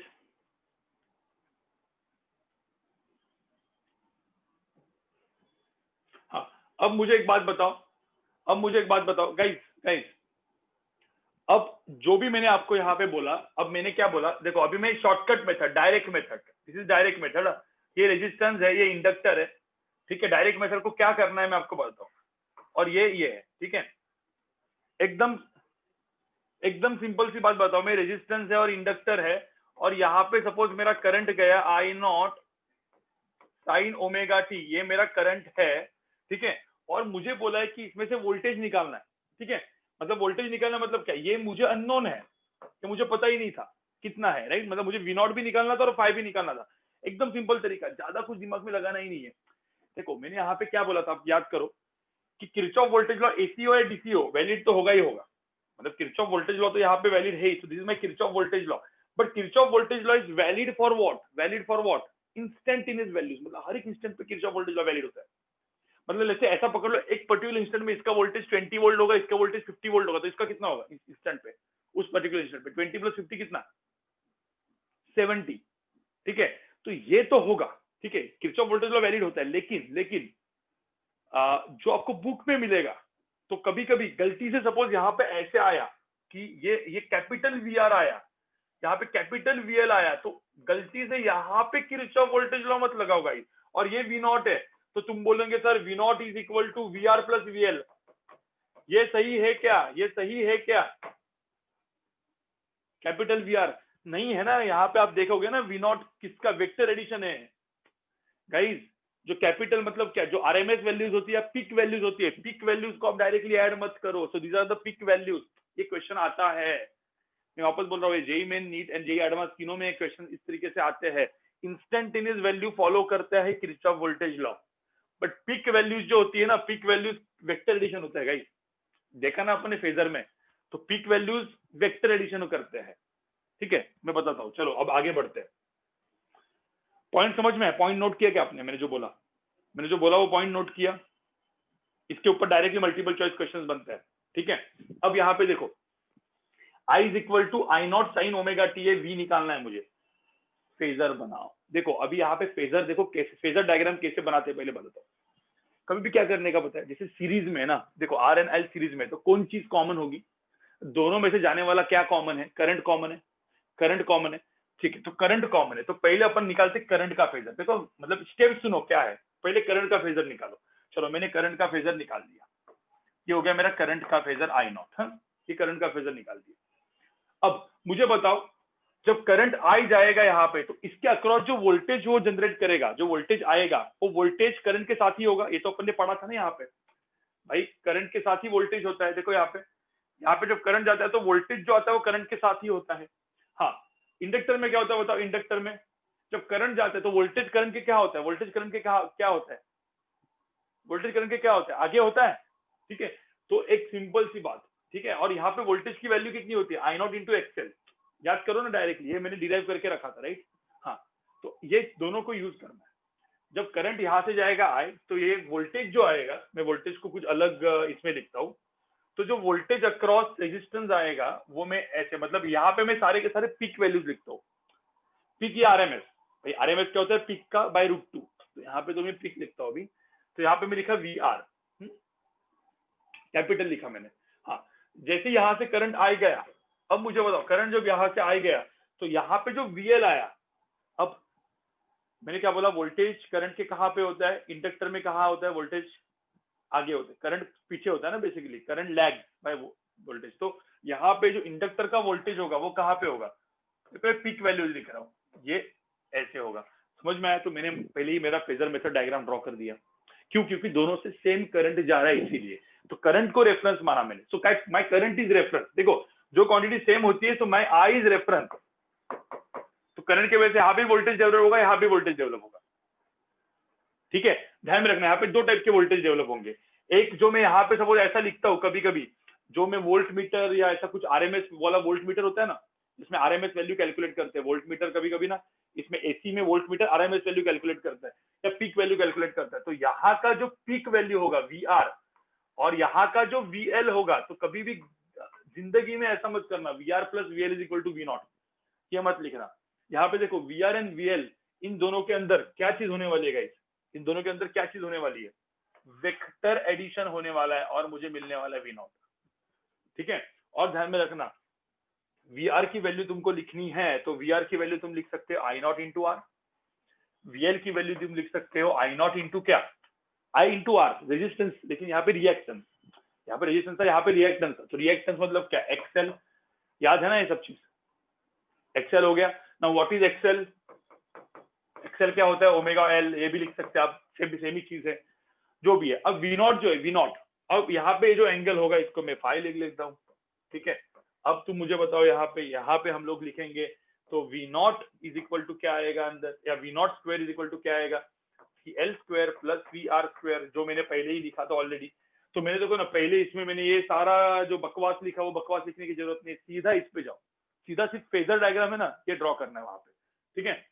तो यहाँ पे डायरेक्टली ये करना है, तो वी नॉट की वैल्यू यहाँ पे, इधर क्या होगा, आई नॉट को बाहर निकालो, तो आई नॉट स्क्वायर बाहर निकला, यहाँ पे आ जाएगा X L square plus X R square, ठीक है, सॉरी एक्स आर स्क्वायर नहीं, आर स्क्वायर,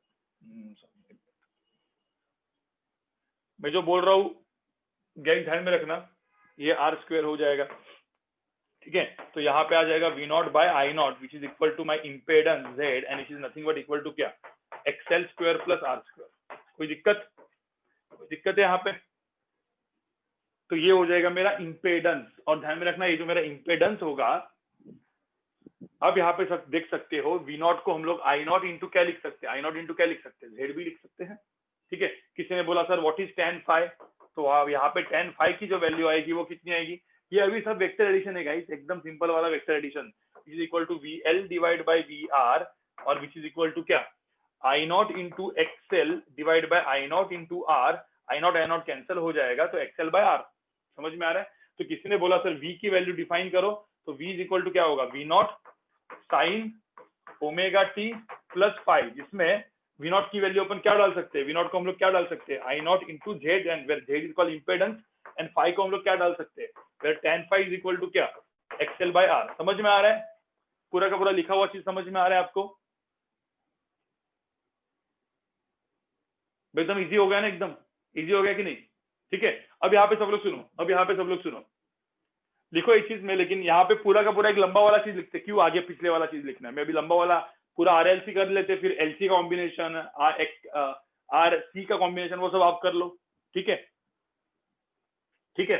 अब यहाँ पे देखो, मैंने सपोज R लिखा, L लिखा और C लिखा, कुछ भी मतलब RCL या RLC जो भी है, आपको जैसे करना है, और यहाँ पे मैंने, अब मुझे बताओ इन तीनों से क्या चीज कॉमन जाएगा, बताओ मुझे क्या चीज कॉमन जाएगा, करंट कॉमन जाएगा, करंट कॉमन जाएगा, करंट कॉमन जाएगा, क्या निकालना है, वोल्टेज निकालना है, ठीक है, सिंपल सी बात है। अब मैंने यहाँ पे किसी ने लिखा, देखो यहाँ पे वो बड़ा वाला नहीं करूंगा, डायरेक्टली अपना डायरेक्ट मेथड, ठीक है। चलो अब डायरेक्ट मेथड चालू कर लेते हैं। डायरेक्ट मेथड में क्या होगा, क्या चीज कॉमन है गाइस, करंट कॉमन है, और करंट को मैं यहाँ पे लिख देता हूँ, current is equal to I naught sine omega T, जो भी करंट का रेफरेंस लेगा उसके हिसाब से तुम ड्रॉ करोगे। तो मैंने करंट का रेफरेंस ले लिया, यहाँ पे देखो मैंने करंट का रेफरेंस ले लिया, ये हो जाएगा मेरा करंट आई नॉट, ठीक है, आई नॉट का फेजर बना दिया। हाँ, अब मुझे बताओ वोल्टेज अक्रॉस रेजिस्टेंस क्या होगा, चलो ये मेरा पहले वोल्टेज अक्रॉस रेजिस्टेंस वाला बन गया जो करंट के साथ आएगा।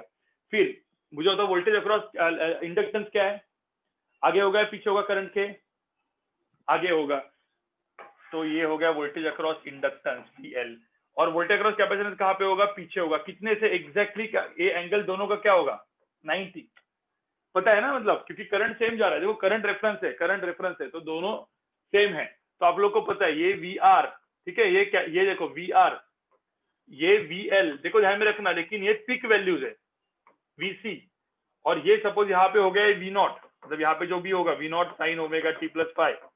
तो कभी भी एक चीज दिमाग में रखना, V naught is not equal to VR plus VL plus VC, but what is equal, equal क्या है गाइस, इक्वल क्या है, हाँ V is equal to VR, मतलब स्मॉल वाला, समझ में आ रहा है भाई, इसमें लिख के रख रहा हूँ मैं, मतलब तुमको समझ में आ जाएगा, क्योंकि इतना चीज समझ में आ गया तो तुमको समझ में आया समझो, और इससे वो पूरा डिरिवेशन बनता है जो मैंने आपको यहाँ पे बताया, राइट।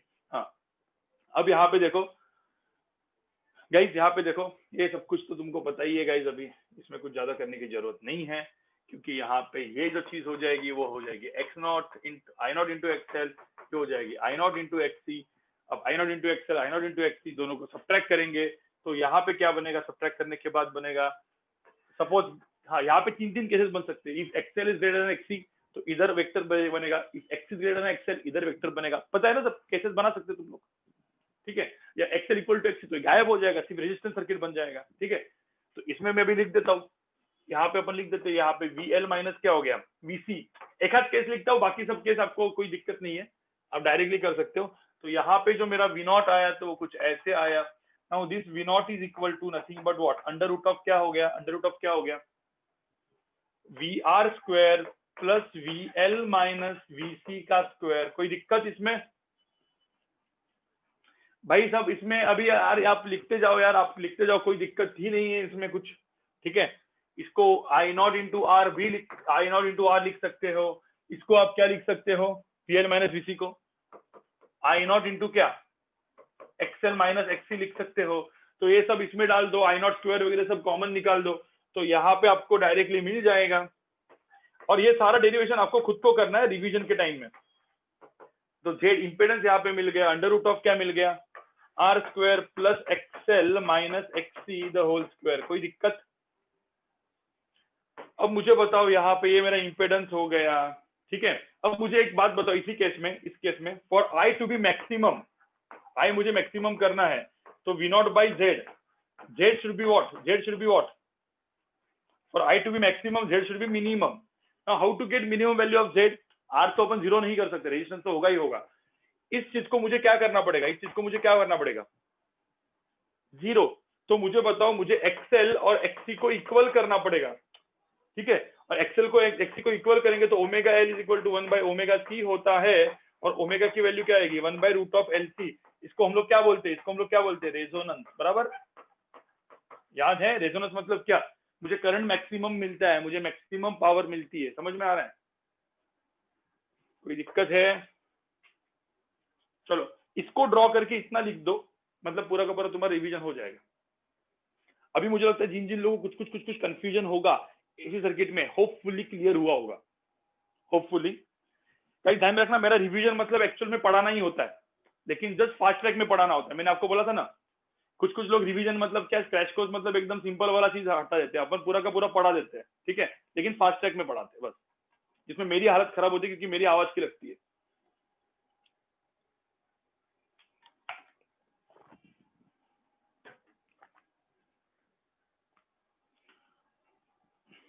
बस इसमें प्रॉब्लम ये हुआ है कि मुझे वो जो शूट करना था प्रॉपर, वो अपना बेचारा कैमरा उधर पड़ा हुआ है, हमारे आलस के कारण उस कैमरा को हम प्रॉपर तरीके से लगा नहीं पाए, और वो ऐसे ही। तो आज कुछ भी करके इस लेक्चर के बाद मुझे कैमरा सेटअप करना है, ठीक है, और उस कैमरा से हर एक चीज को शूट करना है। अभी ये सब मोबाइल से जा रहा है और बकवास हो गया हमारा, मतलब पूरा का पूरा कंटेंट जो ऐसे ही चला गया।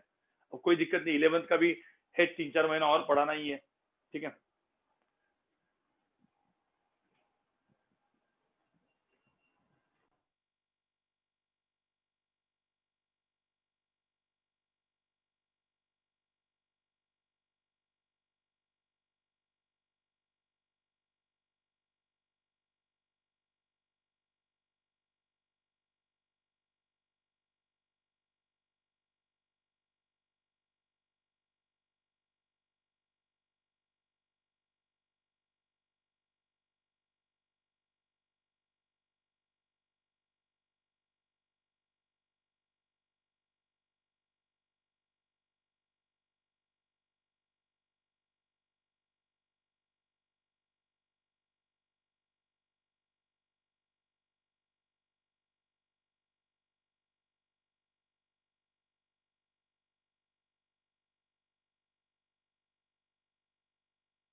गाइस हो गया लिख के?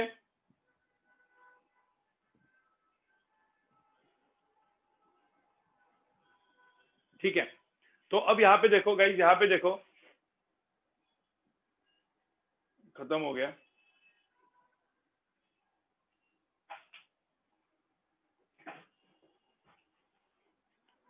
यहाँ पे देखो गाइस, अब यहाँ पे सपोज में तुम मुझे बताओ गाइस, तुम मुझे बताओ यहाँ पे क्या करोगे। मतलब अपना एक सर्किट खत्म हो चुका है, लेकिन अभी मैं एक छोटा सा एक और चीज बताता हूँ जो मुझे ऐसा लगता है कि सही, मतलब आपको बताना चाहिए, इसीलिए बता रहा हूँ, ठीक है। यहाँ पे देखो, ये सारा का सारा आप इलेक्ट्रिकल इंजीनियरिंग में पढ़ोगे, जो भी कोई इलेक्ट्रिकल इंजीनियरिंग करेगा, ये पूरा का पूरा एसी सर्किट एकदम बेस है, वो इसके बिना आप 3 फेज 1 फेज 2 फेज कुछ नहीं कर सकते, ठीक है। तो ये बहुत ही जरूरी चीज होती है। अब यहाँ पे देखो, अब मेरे पैटर्न वाले बहुत सारे इलेक्ट्रिकल इंजीनियरिंग है, इंजीनियर्स है जिसको कुछ भी पता नहीं है, इलेक्ट्रिकल इलेक्ट्रॉनिक्स सिर्फ नाम के लिए लिखा है, इंजीनियर नाम के बनते हैं वो लोग, उनको कुछ नहीं आता, ठीक है। फाइनली उनको जॉब मिलता है कहाँ पे, पता है, सॉफ्टवेयर में।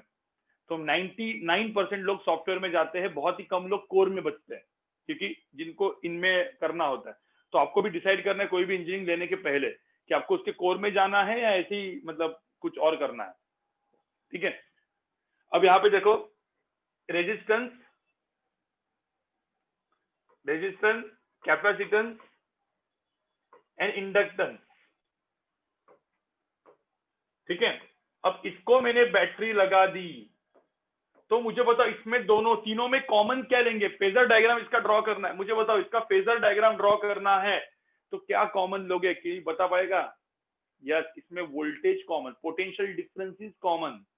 ठीक है, तो यहाँ पे आप एक सिंपल सी बात देखो, यहाँ पे जो करंट आएगा आई, वो होगा बेसिकली क्या? I R. देखो ये इंस्टेंटेनियस करंट लिख रहा हूं मैं, आई आर, आई सी और आई एल। एक चीज ध्यान में रखना, किरचॉफ करंट लॉ यहाँ पे भी वैलिड है। तो I is equal to I R plus I C plus I L, ये वैलिड है, दिस इज कॉल्ड केसीएल। लेकिन किसी ने बोला capital I, capital I R, capital I C plus capital I L, ये वैलिड है क्या? नहीं है, क्योंकि पिक वैल्यूज है गाइस, और वो तो फेजर से मिलेंगे, या फिर अपने को वो लिखना पड़ेगा v is equal to L D I by D T वगैरह सब कुछ बकवास बड़ा सा। उससे अच्छा क्या करना है, फेजर डायग्राम बना दो। तो फेजर डायग्राम बना देते हैं। यहाँ पे पता है, यहाँ पे नोन क्या लेंगे? नाउ रेफरेंस इज v, तो नोन इज v, तो v नोन है, तो v is equal to V naught sine omega T, इसको अपन नोन लेते हैं। So my unknown is now I, my current, my unknown is I. तो यहाँ पे देखो, अब यहाँ पे क्या करेंगे अपन? यहाँ पे देखो फेजर डायग्राम बना देते। चलो फेजर डायग्राम में पहले वोल्टेज ले लेते हैं, ये मेरा कॉमन है वोल्टेज, मैंने वी नॉट को यहाँ पे फेजर डायग्राम ड्रॉ कर दिया।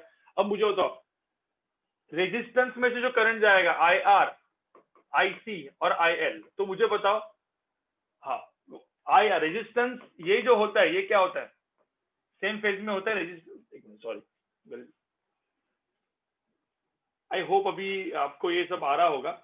और जिन्होंने मेरा कल का लेक्चर मिस किया हुआ है, ठीक है, वो कल का लेक्चर भी पूरा का पूरा देख लेना। ठीक है, ये आई आर हो गया, आई आर हो गया, ठीक है, आई आर हो गया।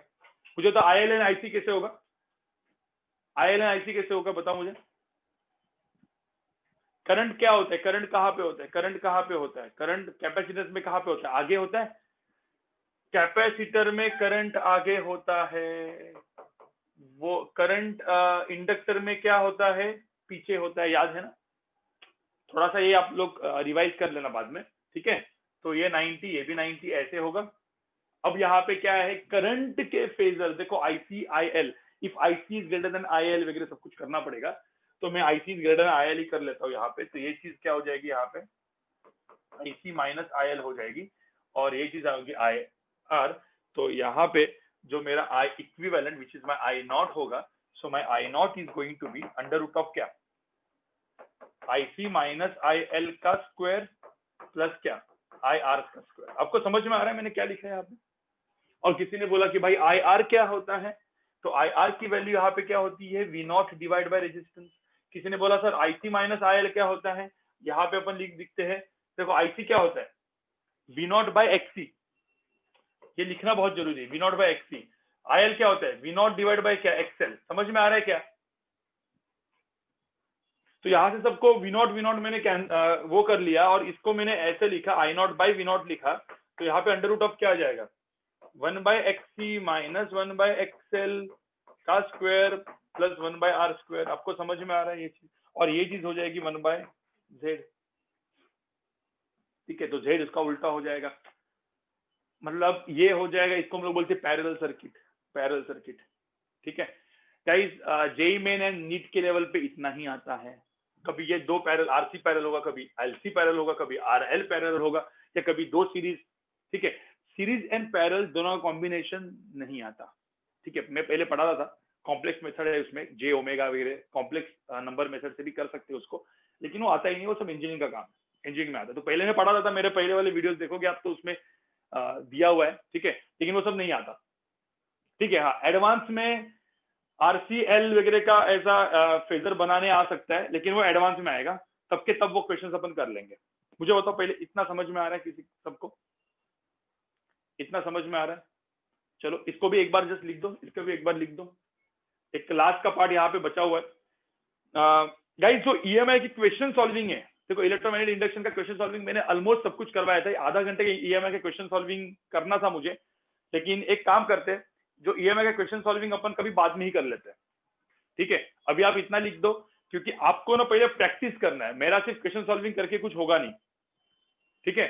सिर्फ क्वेश्चन सॉल्विंग करके मेरा क्या होगा, मैंने तो आपको क्वेश्चन सॉल्विंग कैसे करवाना है सब बता दिया है पहले ही लेक्चर में, ठीक है। तो शायद से ऐसा हो सकता है एग्जाम से पहले अपन रख सकते हैं ऐसे ही, या एग्जाम के बाद वगैरह, या जो भी, ठीक है।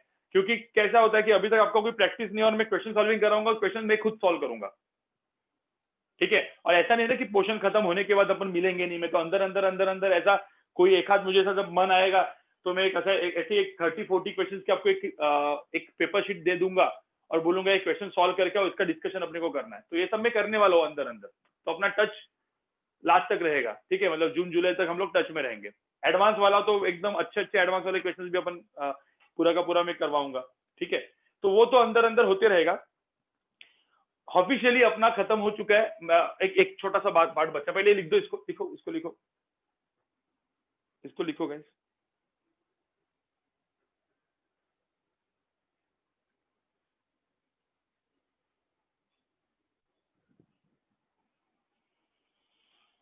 दो चीजें मैं आपको सिर्फ थोड़ा सा मुझे बताना है, 2 मिनट का और थ्योरी है, ठीक है, जो मुझे बतानी है।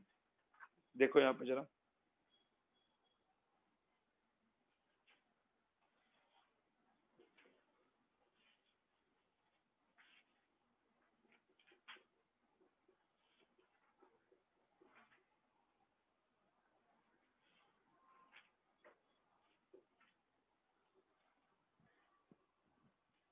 ठीक है।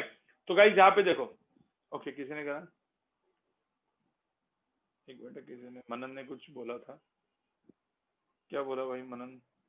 एक मिनट, सॉरी है, मैंने वो पढ़ा नहीं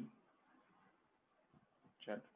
ओके, मॉडर्न फिजिक्स स्टार्ट करना है। हाँ नहीं, मॉडर्न फिजिक्स भाई, मॉडर्न फिजिक्स स्टार्ट करने के पहले मुझे वो 2-3 चैप्टर जो बचे हुए हैं ना, सेमीकंडक्टर वगैरह, वो पढ़ा दूंगा मैं। तो उसके लिए मैं मुझे पूरा का पूरा मैं अभी नोट लिख के भेजूंगा, क्योंकि आपका देख, आज क्या डेट है, आज वार कौन सा है? आज वार नहीं, वेव ऑप्टिक्स में नहीं पढ़ाऊंगा गाइस, वेव ऑप्टिक्स अपने अभी सर पढ़ाएंगे, थर्सडे है ना, तो फ्राइडे सैटरडे संडे, ठीक है।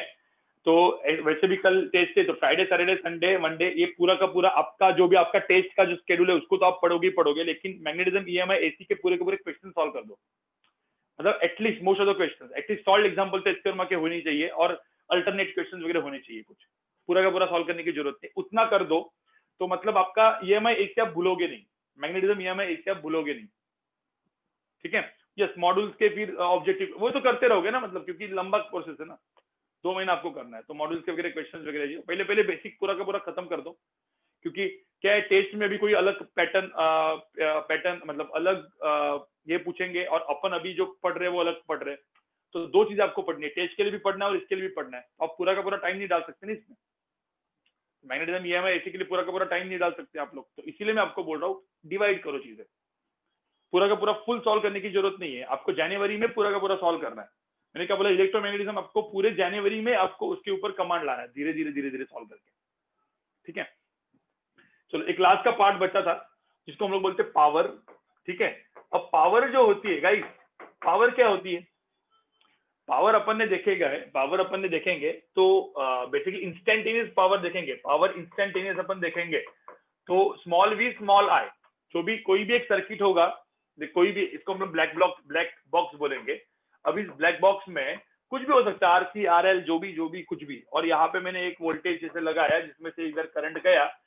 अब इन दोनों के अंदर का फेज डिफरेंस फाई हो सकता है, मतलब मैंने सपोज वोल्टेज को V equal to V naught sine omega T माना, तो ऐसा हो सकता है कि करंट क्या बन जाएगा, I naught sine omega T plus phi हो जाएगा।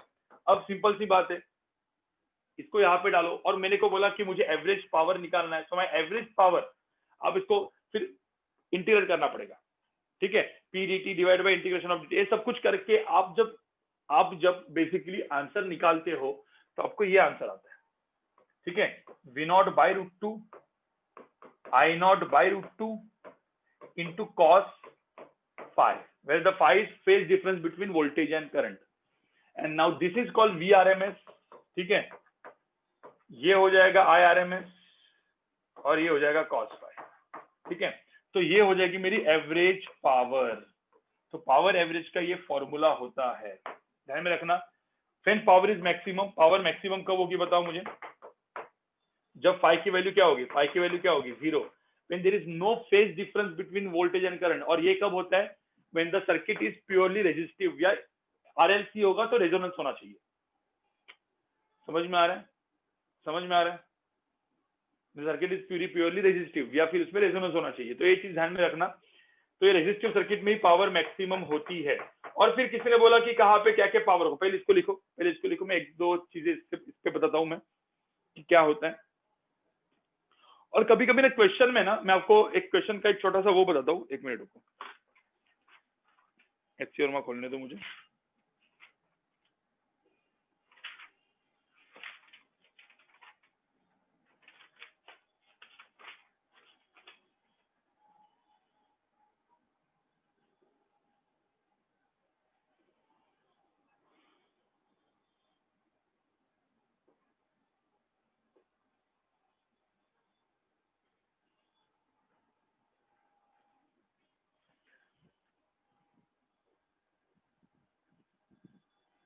हाँ बराबर, purely capacitive, pure capacitive, pure inductor में 0 हो जाएगा, बिल्कुल। अब वो आपका दिमाग लगाओ ना आप लोग, आप खुद आपका दिमाग लगाओ। ये हो गया आपका, लेकिन इसके हो गया ये चीज, ठीक है। अब यहाँ पे देखो गाइस, यहाँ पे देखो, ये हो गया होगा तो मैं थोड़ा आगे बढ़ता हूँ। देखो यहाँ पे सब लोग सुनो, ठीक है, सब लोग सुनो।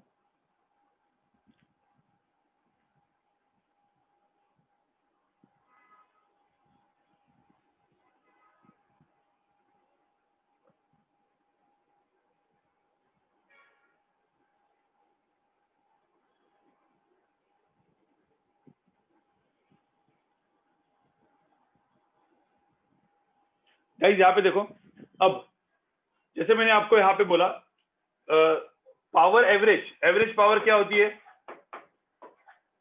We R M S I R M S cos phi, ये होती है मेरी पावर, ठीक है।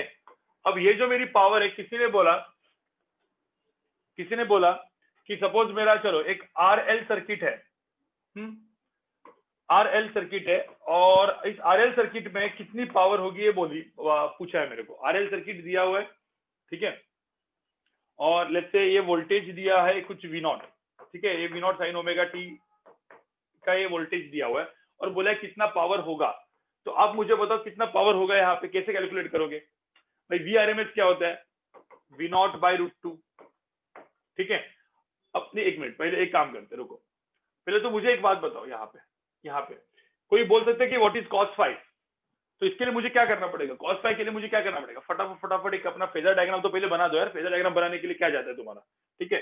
तो ये मेरे बेसिकली मेरा करंट हो गया आई नॉट, फिर इधर यहाँ पे ये हो गया मेरा वी एल, ठीक है, अलग कलर में लिख देता हूं मैं, ये हो जाएगा मेरा वी एल, ये हो जाएगा मेरा वी आर, तो ये हो गया मेरा बेसिकली क्या, इंडक्टर, ये हो गया ये, तो और ये हो गया मेरा वी नॉट, ठीक है। अब वी नॉट जो है मेरा इस तरीके से आ गया। तो फटाफट अपने को है ना हर एक जगह पे फेजर डायग्राम तो बनानी ही है, इतना याद रखो।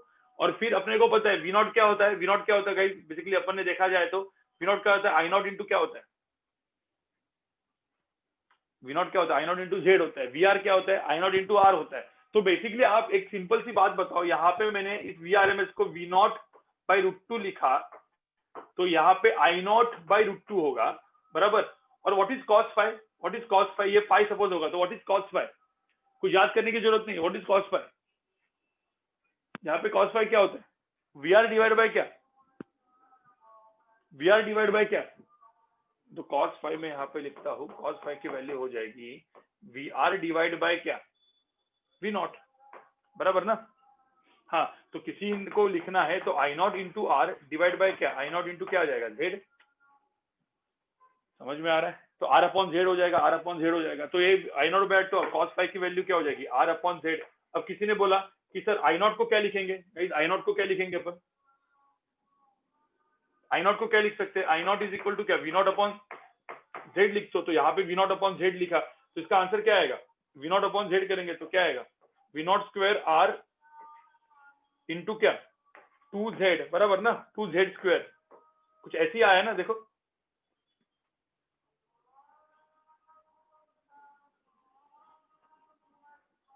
देखो ना, आई नॉट को क्या लिखा अपन ने, वी नॉट अपॉन जेड लिखा, जेड इंटू जेड क्या हो गया, जेड स्क्वायर हो गया, और फिर यहाँ पे ऐसा कुछ हो गया, तो ये मेरा क्या हो गया, एवरेज। तो आपने क्या किया, सिर्फ जुगाड़ लगाया, तो इसके लिए हर एक चीज लिखा आपने। तो इस तरह के कुछ क्वेश्चंस बनते हैं जो आपको मतलब जो फटाफट फटाफट मल्टीपल चॉइस में आ सकते हैं, राइट। समझ में आ रहा है, देख समझ में आ रहा है, ठीक है। तो इस तरीके से कुछ क्वेश्चन होते हैं, तो पावर वाले क्वेश्चंस भी वैसे ही उतने ही इंपॉर्टेंट होते हैं। कभी कभी यहाँ पे ना लास्ट में जो ट्रांसफॉर्मर करके चीज आती है, ट्रांसफॉर्मर वैसे है मतलब जेई एडवांस के सिलेबस में नहीं है, लेकिन जेई मेन में या नीट में ऐसा होता है, प्राइमरी एंड सेकेंडरी कॉइल वगैरह इसमें होता है। So what is transformer, transformer क्या होता है कि यहाँ पे मैंने एक सप्लाई लगाया, तो यहाँ पे मुझे एक सेकेंडरी चीज मिलेगी, और यहाँ पे पूरा का पूरा ऐसा कॉइल ये रहता है, ठीक है। तो ये होता है ट्रांसफॉर्मर। तो इसको हम लोग बोलते हैं प्राइमरी, इसमें primary number of turns N1 होंगे, इसके नंबर ऑफ टर्न्स N2 होंगे, number of turns N1 and N2। और हम लोग क्या होता है पता है, सपोज इसका वोल्टेज मैंने यहाँ पे V1 दिया, यहाँ पे वोल्टेज V2 मिला, तो ये चीज आपको समझनी जरूरी है कि V2 बाई V1 ये क्या हो जाएगा, N2 बाई N1, मतलब मैग्नीट्यूड के हिसाब से, मैं मैग्नीट्यूड लिख रहा हूँ, ठीक है। तो उसके हिसाब से step up and step down transformer, मतलब नंबर ऑफ टर्न्स N2 के ज्यादा हो गए तो उसको हम लोग बोलते हैं step up transformer, number of turns N2 के कम होंगे तो उसको हम लोग क्या बोलते हैं, स्टेप डाउन ट्रांसफॉर्मर। लेकिन एक चीज इसमें दिमाग में रखना है, जो भी देखो यहाँ पे वोल्टेज दिया तो यहाँ पे कुछ करंट आएगा, हाँ? और यहाँ पे वोल्टेज ये V2 है, यहाँ पे V2 आए तो यहाँ पे कुछ करंट आएगा I2। ध्यान में रखना, पावर इज सेम। देखो ऐसा नहीं है, जो इधर क्या है, इधर से इधर पावर क्या होता है, ट्रांसफर होती है। तो हम लोग ने एक और इक्वेशन आता है, V1I1 इक्वल टू क्या, V1I1 is equal to V2I2। ये भी चीज इतनी ही इंपॉर्टेंट है, ध्यान में रखना। इसको हम लोग बोलते हैं if there is no energy loss, कोई एनर्जी लॉस नहीं होगा, तो जो पावर इन पे होगी और वही आउट पे होगी, ठीक है। तो ट्रांसफॉर्मर कितना पावर दे देगा, V1I1 पावर देगा, ट्रांसफॉर्मर कितना आउट करेगा, V2I2 करेगा। तो ये दो इक्वेशंस के ऊपर भी कभी कभी क्या होता है, जेई मेन एंड नीट में एकदम सिंपल वाला क्वेश्चन आ जाता है, तो इसके लिए याद रखना जरूरी है उसको, ठीक है। सिर्फ याद रख लो, कुछ ज्यादा वो करने की आपको जरूरत नहीं है, इसके अंदर एकदम डेप्थ में घुसने की जरूरत नहीं है, ठीक है। ट्रांसफार्मर में डेप्थ के घुसने की जरूरत नहीं, इतना ध्यान में रखना। एक स्टेप अप ट्रांसफार्मर होता है कि जो वोल्टेज को बढ़ाता है, स्टेप डाउन मतलब वोल्टेज को कम करता है। तो आपको ये प्राइमरी कॉइल होती है, सेकेंडरी कॉइल, सेकेंडरी कॉइल का बेसिकली क्या है, नंबर ऑफ टर्न्स बढ़ाने पड़ेंगे आपको, ठीक है।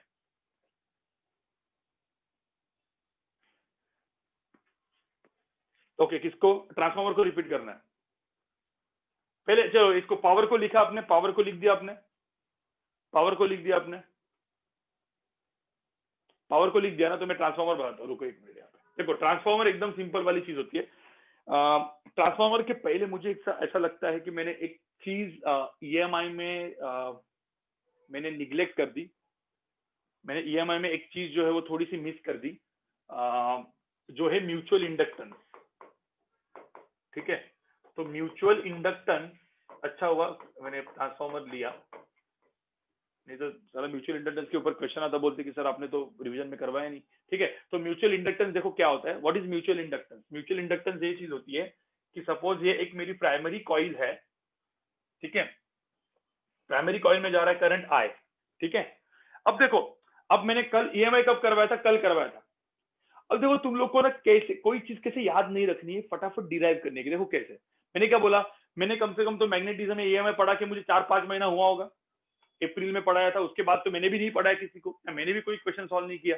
तो मेरे दिमाग में भी तो डायरेक्टली 5 महीने के बाद अभी वापस पढ़ा रहा हूँ, तो मुझे भी क्या करना पड़ता है, दिमाग में लाना पड़ता है। तो ये आपको भी करना है, क्योंकि उसको बोलते हैं रिकलेक्शन। अब फटाफट फटाफट आपके दिमाग में आएगा। अब मेरे पास तो इतना टाइम नहीं है कि मैं कोई बुक उठाऊं, क्योंकि 1000 काम है अपने को, पूरा का पूरा क्लास संभालना है, पूरा मास्टर क्लास संभालना है, इधर उधर देखना है। तो मुझे मैं बुक में भी हाथ में नहीं लेता। आप तो चलो लेते रहते हो हर 10-5 दिन में। आपको क्या करना है, ये आपको रिकलेक्शन पावर आपका भी वैसे ही बढ़ाना है। जैसे सपोज मैंने बोला कि करंट आई गया, ठीक है, ये करंट I1 है, इसमें N1 मतलब क्या, number of turns per unit length है, इसमें से बेसिकली करंट जा रहा है। इसके अंदर मैंने एक सेकेंडरी रखी है, देखो यहाँ किसी का कॉल आके गया क्या, एक मिनट सॉरी।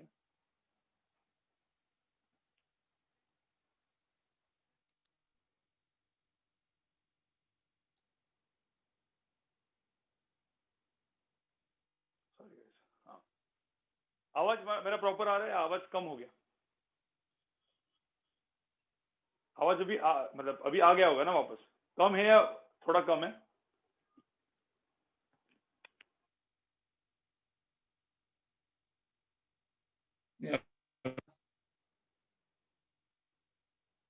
अभी बराबर हो गया? तो अब यहाँ पे देखो, ये मेरा प्राइमरी कॉइल है, ये मेरा सेकेंडरी कॉइल है, ठीक है, जो मैंने कुछ ऐसे रखा हुआ है। अब सेकेंडरी का number of turn suppose N2 है, रेडियस इसका R2 है, और लेट्स से इसका रेडियस सपोज ये इसका R1 है, इसका बेसिकली ये लेंथ जो है वो सपोज मैंने L2 लिया है, ठीक है, ये सब कुछ सेकेंडरी है। अब यहाँ पे देखो, यहाँ पे मैंने क्या किया, यहाँ पे मैंने मतलब जो भी है, यहाँ पे अपना एक एक सर्किट है ये, और ये अलग है। अब होता क्या, देखो क्या होता है, म्यूचुअल का मतलब क्या होता है कि करंट में चेंज करूंगा फर्स्ट कॉइल में, जिसका इफेक्ट आएगा सेकंड कॉइल पे। मतलब क्या, मतलब क्या, मतलब बेसिकली मैंने सपोज करंट चेंज किया फर्स्ट कॉइल में, तो इसके वजह से मैग्नेटिक फील्ड यहाँ पे बना, ये हो गया मेरा मैग्नेटिक फील्ड। तो मेरा मैग्नेटिक फील्ड जो बना वो कितना आया, म्यू नॉट N1 इंटू आई, ये मेरा मैग्नेटिक फील्ड आया I1, ठीक है। तो पहले तो मुझे होता म्यू नॉट N1 I1, ये मैग्नेटिक फील्ड किसके वजह से, फर्स्ट के वजह से, वो कहां से जा रहा है, सेकंड कॉइल से। तो मुझे होता फ्लक्स थ्रू सेकंड कॉइल कितना है, जो मेरा फ्लक्स थ्रू सेकंड कॉइल है वो कितना है, मैग्नेटिक फील्ड, ठीक है, इनटू क्या, इनटू क्या, इनटू बेसिकली क्या, इसका एक अंदर का एक कॉइल, तो उसका मैंने क्या किया, एरिया ले लिया, तो ये हो गया मेरा फ्लक्स। तो टोटल फ्लक्स चाहिए मुझे, सपोज टोटल फ्लक्स चाहिए, टोटल फ्लक्स। तो टोटल फ्लक्स के लिए क्या करना पड़ेगा, इनटू नंबर ऑफ टर्न्स। अब नंबर ऑफ टर्न्स क्या होंगे, N2 N2 इंटू L2, समझ में आ रहा है, N2 इंटू क्या हो गया, L2 हो गया। नंबर ऑफ टर्न्स क्या होंगे, नंबर ऑफ टर्न को यूनिट लेंथ दिया है ना, तो ये हो गया मेरा flux through the second coil, flux through total, ये टोटल है थ्रू सेकंड कॉइल। तो आंसर कितना है, म्यू नॉट, यहाँ पे फिर मैं सारे टर्म्स N1 N2 पाई R2 स्क्वायर L2, और यहाँ पे मैं करंट लिखता हूँ I1। अब यहाँ पे इस चीज को हम लोग क्या बोलते हैं, इस चीज को हम लोग क्या बोलते हैं, म्यूचुअल इंडक्टेंस। और गाइस यही तो होता है ना, मतलब ये जो अपना जो में हम लोग ट्रांसफॉर्मर पढ़ते हैं, ट्रांसफॉर्मर में क्या होता है, फर्स्ट कॉइल में कुछ फर्स्ट कॉइल का इफेक्ट सेकंड कॉइल में ट्रांसफर होता है, उसके वजह से इंड्यूस वहां पे होता है, राइट। तो basically flux in second coil, ठीक है, किसके ऊपर डिपेंड होता है, current in the first coil. तो यहाँ पे मैं ईएमएफ, तो ईएमएफ जो मैं इंड्यूस करूंगा, तो ईएमएफ जो सेकंड कॉइल में मेरा इंड्यूस हुआ वो किसके वजह से आया, di1/dt। आप समझ में आ रहा है, बस यही तो चीज हो गई। इसको हम लोग क्या बोलते हैं, म्यूचुअल इंडक्टेंस, एम को हम लोग बोलते हैं म्यूचुअल इंडक्टेंस, म्यूचुअल इंडक्टेंस। और मैंने एक चीज पिछले इसमें बोली थी, कपलिंग फैक्टर वगैरह, इंडक्टेंस कैसे कैसे रहेंगे, उसका कपलिंग फैक्टर वगैरह होता है, जो generally K into root L1 L2 होता है। लेकिन ध्यान में रखना ये सब नहीं है, मतलब ये बुक लिखने में होता है, ठीक है। लेकिन ये समझ में आया म्यूचुअल इंडक्टेंस, म्यूचुअल इंडक्टेंस समझ में आया। स्क्रीनशॉट ले लो, उसको बाद में लिखो, स्क्रीनशॉट ले लो, बाद में लिखो आप लोग, ठीक है। अब आगे बढ़ते हैं, सिर्फ लास्ट का किसी ने बोला था ट्रांसफार्मर का, स्क्रीनशॉट ले लिया, मैं इसको इस पीडीएफ को भी शेयर कर लूंगा वैसे, ठीक है। EMI एंड AC करके आएगा नाम, मतलब AC में भी इधर ही होगा। तो ट्रांसफार्मर में क्या होता है, देखो ट्रांसफार्मर कॉइल कैसे होते हैं, ऐसे करके कुछ होती है, ठीक है। ये होता है अपना ट्रांसफार्मर, जिसमें यहाँ पे प्राइमरी ऐसे लगा देते हैं, और यहाँ पे ऐसा सेकेंडरी कॉइल लगा देते हैं। ये नंबर ऑफ टर्न्स होंगे N1, ये नंबर ऑफ टर्न्स होंगे N2। जहाँ पे बेसिकली क्या होता है, बेसिकली यहाँ पे अपन अपना सोर्स लगाते हैं, मतलब यहाँ पे, और ये लोड साइड होती है, लोड मतलब यहाँ पे लोड होता है, कोई भी लोड यहाँ पे लगाया जाता है, ठीक है। लोड मतलब वही अपना फैन पंखा विंखा जो भी होगा जो आपको जलाना है, ठीक है। तो यहाँ पे मैंने सपोज V1 लगाया, तो यहाँ पे क्या हो गया, इस V1 की वजह से यहाँ पे मैग्नेटिक फील्ड जनरेट हुआ, और मैग्नेटिक फील्ड इस तरीके से इधर से ऐसे सेकंड कॉइल से जाता है, ठीक है।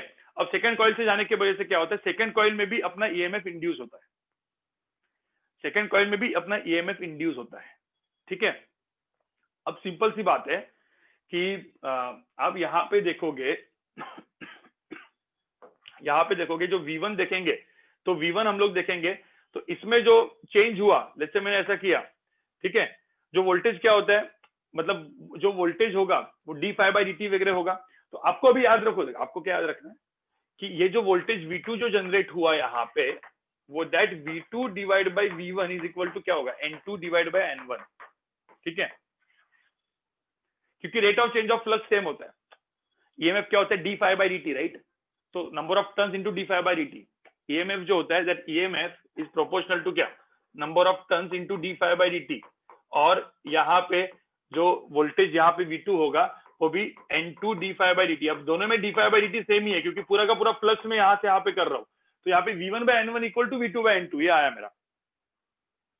तो V1 bye N1 equal to V2 bye N2, ये मेरा डेरिवेशन है बेसिकली, ठीक है। तो अभी आपको क्या याद रखना है, V2 bye V1 equal to N2 bye N1, ठीक है। अब मुझे बता N2 ज्यादा होगा N1 से, तो इसको हम लोग कौन सा फॉर्मर ट्रांसफॉर्मर बोलेंगे, N2 बढ़ गया, सपोज मैंने N2 N1 से डबल हो गया, तो उसको हम लोग स्टेप अप ट्रांसफॉर्मर बोलते हैं, वोल्टेज को स्टेप अप करता है।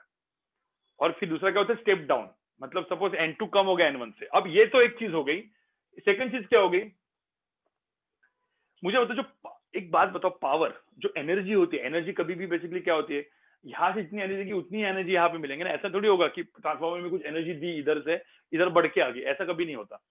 एनर्जी लॉस होगा, वो कॉपर लॉस वगैरह सब कुछ अलग अलग ट्रांसफार्मर में लॉस होते हैं, मतलब इसके अंदर कुछ एनर्जी एमिट वगैरह होती है। लेकिन जो भी होगा एनर्जी कंजर्वेशन अपन करेंगे, तो जो मैं पावर यहाँ पे दूंगा, तो मेरी इंटरनल जो इनपुट पावर होगी V1 I1, ठीक है। तो मैंने सपोज V1 I1 है जो पावर इनपुट पावर होगी, तो आउटपुट पावर क्या होगी, V2 I2। ये कब होगा, when there is no energy loss, no energy loss, समझ में आया? This is when there is no energy loss. Energy loss बिल्कुल कुछ नहीं होगा तब। एनर्जी लॉस होगा तो हमेशा output power will be lesser than input power, right? और इसको एफिशिएंसी बोलते हैं अपन। एफिशिएंसी क्या होती है, सपोज किसी ने बोला what is efficiency of transformer, output power divide by input power, ठीक है, इनटू 100, एफिशिएंसी होगी। एनर्जी लॉस होता है गाइस, लेकिन मैंने बोला चलो 100% एफिशिएंट ट्रांसफार्मर है तो फिर एनर्जी लॉस नहीं होगा, उस केस में ऐसा ये वाला इक्वेशन फॉलो करेगा। समझ में आ रहा है? समझ में आ रहा है चीज? इतना चीज याद रखो, मतलब इससे कुछ ज्यादा वो इससे और ज्यादा कुछ ऐसा अलग से कुछ करने की जरूरत नहीं है, ठीक है। चलो अब 2 मिनट में मैं लेक्चर खत्म कर रहा हूँ। एक चीज सुन के जाओ, किसी कोई बोला कि सर ट्रांसफार्मर का कुछ कुछ होता है ना, तो ये आपके लिए जनरल नॉलेज के लिए दे रहा हूं मैं। सुनो, ये भी अपना भी इधर खत्म ही हो रहा है, लेकिन ये जनरल नॉलेज के लिए बता रहा हूं मैं, बोनस है आपके लिए। बोनस नहीं, मतलब कभी कभी कुछ काम में आएगा। यहाँ पे देखो गाइस कैसे होता है पता है, सब लोग सुनो, बहुत इंपॉर्टेंट चीज है। ये होता है पावर स्टेशन, ठीक है, ये होता है पावर स्टेशन। एक मिनट, एसी बंद है ना,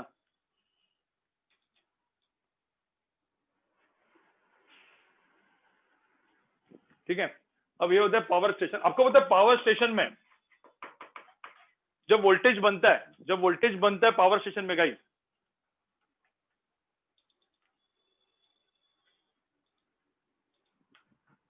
ठीक है, पावर स्टेशन में जो वोल्टेज बनता है, पता है कितना वोल्टेज होता है, पता है आपको कितना होता है?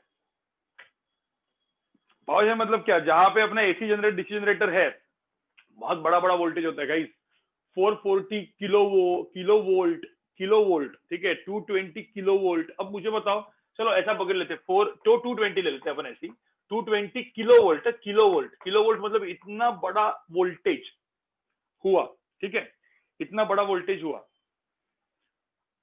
अब बेसिकली होता क्या पता है, मतलब पावर स्टेशन में क्या होता है पता है? और कभी भी क्या किया जाता है, कभी भी एक चीज आपको मैं बताता हूँ, कभी भी क्या किया जाता है, ठीक है, जब ना मतलब पावर स्टेशन में इतना वोल्टेज, ये जो अपन बोलते हैं ना हाई वोल्टेज लाइन, जो हाई वोल्टेज लाइन होती है, ये इतना वोल्टेज क्यों वो लोग जनरेट करते हैं पावर स्टेशन में, बताओ? कोई किसी के पास कुछ आंसर है क्या इसका? एक सिंपल सी बात है, हम लोग क्या भेज रहे हैं, पावर भेज रहे हैं, ठीक है। पावर क्या होती है, पावर किसके ऊपर, सपोज एक रेजिस्टेंस होगा, इधर जो वायर होगी, वायर आपने देखा हो ना, जो बड़े बड़े ऐसे पिलर, मतलब बड़े बड़े खंभे होते हैं, पोल्स होते हैं अपने, जहाँ पे वो पावर लाइन, मतलब पावर लाइंस होती है जो ट्रांसफॉर्म के करे जाते हैं। आप कभी गए होंगे बाहर तो देखे होंगे बड़े बड़े पिलर जहाँ पे 3 लाइंस रहती है, ठीक है। आपने देखा होगा वहां पे कभी भी पावर लॉस होता है I2 R, ठीक है, या फिर ये पावर लॉस होता है I2 R। अब मुझे तो I2 R पावर लॉस है, मतलब कुछ भी वो हो, वायर का रेजिस्टेंस तो होगा ही। जहां पे सपोज करंट ज्यादा होगा तो पावर लॉस ज्यादा होगा। मतलब पावर स्टेशन है तारापुर में, अभी सपोज ऐसा पकड़ ले तारापुर एमआईडीसी, ये जहाँ पे 100 किलोमीटर है, तो 100 किलोमीटर में अपना पावर जनरेट हो रहा है, और उधर से मुंबई में सपोज अपने को सप्लाई करना है, तो 100 किलोमीटर की इतनी बड़ी वायर है, उतना इतना रेजिस्टेंस होगा, वहां पे इतना ज्यादा लॉस होगा, तो जो एनर्जी आ रही है ना अपने यहाँ पे, वही सब लॉस होके आ जाएगी, तो कुछ फायदा ही नहीं है। तो बेसिकली मुझे क्या करना पड़ता है, मुझे करंट को क्या करना पड़ता है, करंट को क्या करना पड़ता है, कम करना पड़ता है। करंट को कम कैसे करेंगे, आपने यहाँ पे देखा अभी V1 I1 is equal to V2 I2। अब मैंने सपोज ऐसा पकड़ लो, मतलब जो एसी जनरेटर होगा, जो जनरेटर होगा, सपोज ऐसा पकड़ लेते कि यहाँ पे 220 वोल्ट एसी ने पावर जनरेट की, जनरेटर ने घुमा के 220 वोल्ट की, तो क्या करते पता है, अब पावर जनरेट हो गई है ना, तो 220 वोल्ट का वोल्ट जनरेट हुआ है और कुछ करंट जनरेट हुआ, जैसे 1000 एम्पियर का करंट जनरेट हुआ, मैं एक एग्जांपल दे रहा हूं। तो पावर कितनी हुई, 220 इंटू 1000 एम्पियर, इतनी V इंटू आई, इतनी पावर हुई। अब मैं क्या करूंगा, मैंने सपोज स्टेप अप ट्रांसफॉर्मर से वोल्टेज को 1000 टाइम्स कर लिया, तो करंट कितना होगा, 1000 टाइम्स कम हो गया। मैंने वोल्टेज को सपोज 220 किलो वोल्ट कर दिया, तो मुझे होता मेरा करंट कितना कर दिया, मैंने करंट कितना कर दिया, 1 एम्पियर कर दिया। अब मेरा पावर लॉस कम हो गया ना, क्योंकि करंट कम हो गया तो पावर लॉस कम हो गया। फिर यहाँ पे आया, ये अपने यहाँ के ट्रांसफॉर्मर्स में आया, अपना ट्रांसफॉर्मर क्या करेगा, ये 220 किलो वोल्ट और 1 एम्पियर आ रहा है। अभी अपने बहुत सारे घर है यहाँ पे, अब क्या करंट 1 एम्पियर ही भेजेगा क्या सब जगह पे, तो यहाँ पे क्या करेगा, वापस स्टेप डाउन करेगा। तो यहाँ पे स्टेप अप हो गया पहले वोल्टेज, फिर अपने यहाँ पे आए, अपने यहाँ के पावर सब स्टेशन पे आया, जहां पे भी अपना स्टेशन सब स्टेशन रहेगा, यहाँ पे वापस वोल्टेज को क्या किया जाता है, कम किया जाता है, 220 किया जाता है, और वापस इस 1 एम्पियर को 1000 एम्पियर किया जाता है, और 1000 एम्पियर करके फिर अलग अलग घरों में बिजली जाती है। समझ में आ रहा है। तो ये पूरा का पूरा इसीलिए अपने को ट्रांसफॉर्मर्स यूज करते हैं इस सब चीजों में। ठीक है, तो ये ऐसी जनरल नॉलेज था आपके लिए। ठीक है गाइस, तो अब इसको क्या बोलते हैं सब, इलेक्ट्रिकल इंजीनियर। जिससे को इलेक्ट्रिकल इंजीनियरिंग सेक्टर अलग है, इलेक्ट्रॉनिक्स अलग है, दोनों का कॉम्बिनेशन भी होता है, इलेक्ट्रिकल एंड इलेक्ट्रॉनिक्स इंजीनियरिंग, वो भी अलग है। तो ये अलग अलग, जैसे इलेक्ट्रिकल इंजीनियरिंग में सब कुछ ये आता है, ठीक है। इलेक्ट्रॉनिक्स में प्योरली तुम्हारे जो अंदर का जो सर्किट थ्योरी होती है वो सब आती है। जो सेमीकंडक्टर में पढ़ाऊंगा तुमको समझ में आएगा, वो इलेक्ट्रॉनिक्स जो एक्चुअली मेरा फील्ड था। मैंने इलेक्ट्रिकल में भी काम किया, इलेक्ट्रॉनिक्स में भी काम किया है, ठीक है, दोनों। लेकिन मैंने ज्यादा, मतलब मेरे 4 साल मैंने इलेक्ट्रॉनिक्स में काम किया हुआ है, मतलब सेमीकंडक्टर्स में काम किया हुआ है। तो सेमीकंडक्टर, मुझे जो अपना सेमीकंडक्टर यहाँ पे मैं पढ़ाने वाला हूँ, बहुत ही बकवास सेमीकंडक्टर है, वो है नहीं। तो उसको देख के ऐसा मत समझो कि इलेक्ट्रॉनिक्स ये होता है, ठीक है। इलेक्ट्रॉनिक्स से बहुत बकवास है, क्योंकि ये जेई एडवांस का सेमीकंडक्टर नहीं है। ये जेई में नीट में पूछा जाता है, जो कि एकदम ही थियोरेटिकल और कुछ है ही नहीं उसमें, और कुछ कुछ चीजें रखनी पड़ेगी जो मैं एकदम अगेंस्ट हूँ। तो इसलिए मुझे कभी कभी सेमीकंडक्टर पढ़ाते पढ़ाते बहुत ही वो आता है कि मैं कर क्या रहा हूँ, लेकिन स्टिल अभी पढ़ाना है, इसलिए मैं पढ़ा दूंगा, ठीक है, लेक्चर में। तो अभी क्या करना है आपको, मैं लिख के भेजता हूं आपको, सेमीकंडक्टर एंड इलेक्ट्रोमैग्नेटिक वेव्स, दोनों चीजें आपको एचसी वर्मा से पढ़ के आनी है, ठीक है। क्या बोला मैंने, इलेक्ट्रोमैग्नेटिक वेव्स एंड सेमीकंडक्टर, दोनों चीजें आइदर आप एटलीस्ट एक बार रीड करो। तो मैं फटाफट नहीं, मतलब मैं पढ़ाऊंगा ही, लेकिन आपके दिमाग में रजिस्टर होगी जब आप एक बार उसको पढ़ोगे, ठीक है। तो ये दोनों चैप्टर्स, इलेक्ट्रोमैग्नेटिक एंड सेमीकंडक्टर, ये थोड़े से थ्योरेटिकल जाते हैं, जिसको आपको वापस वापस पढ़ना पड़ेगा, ठीक है। तो मिलते हैं अपन गाइस फिर।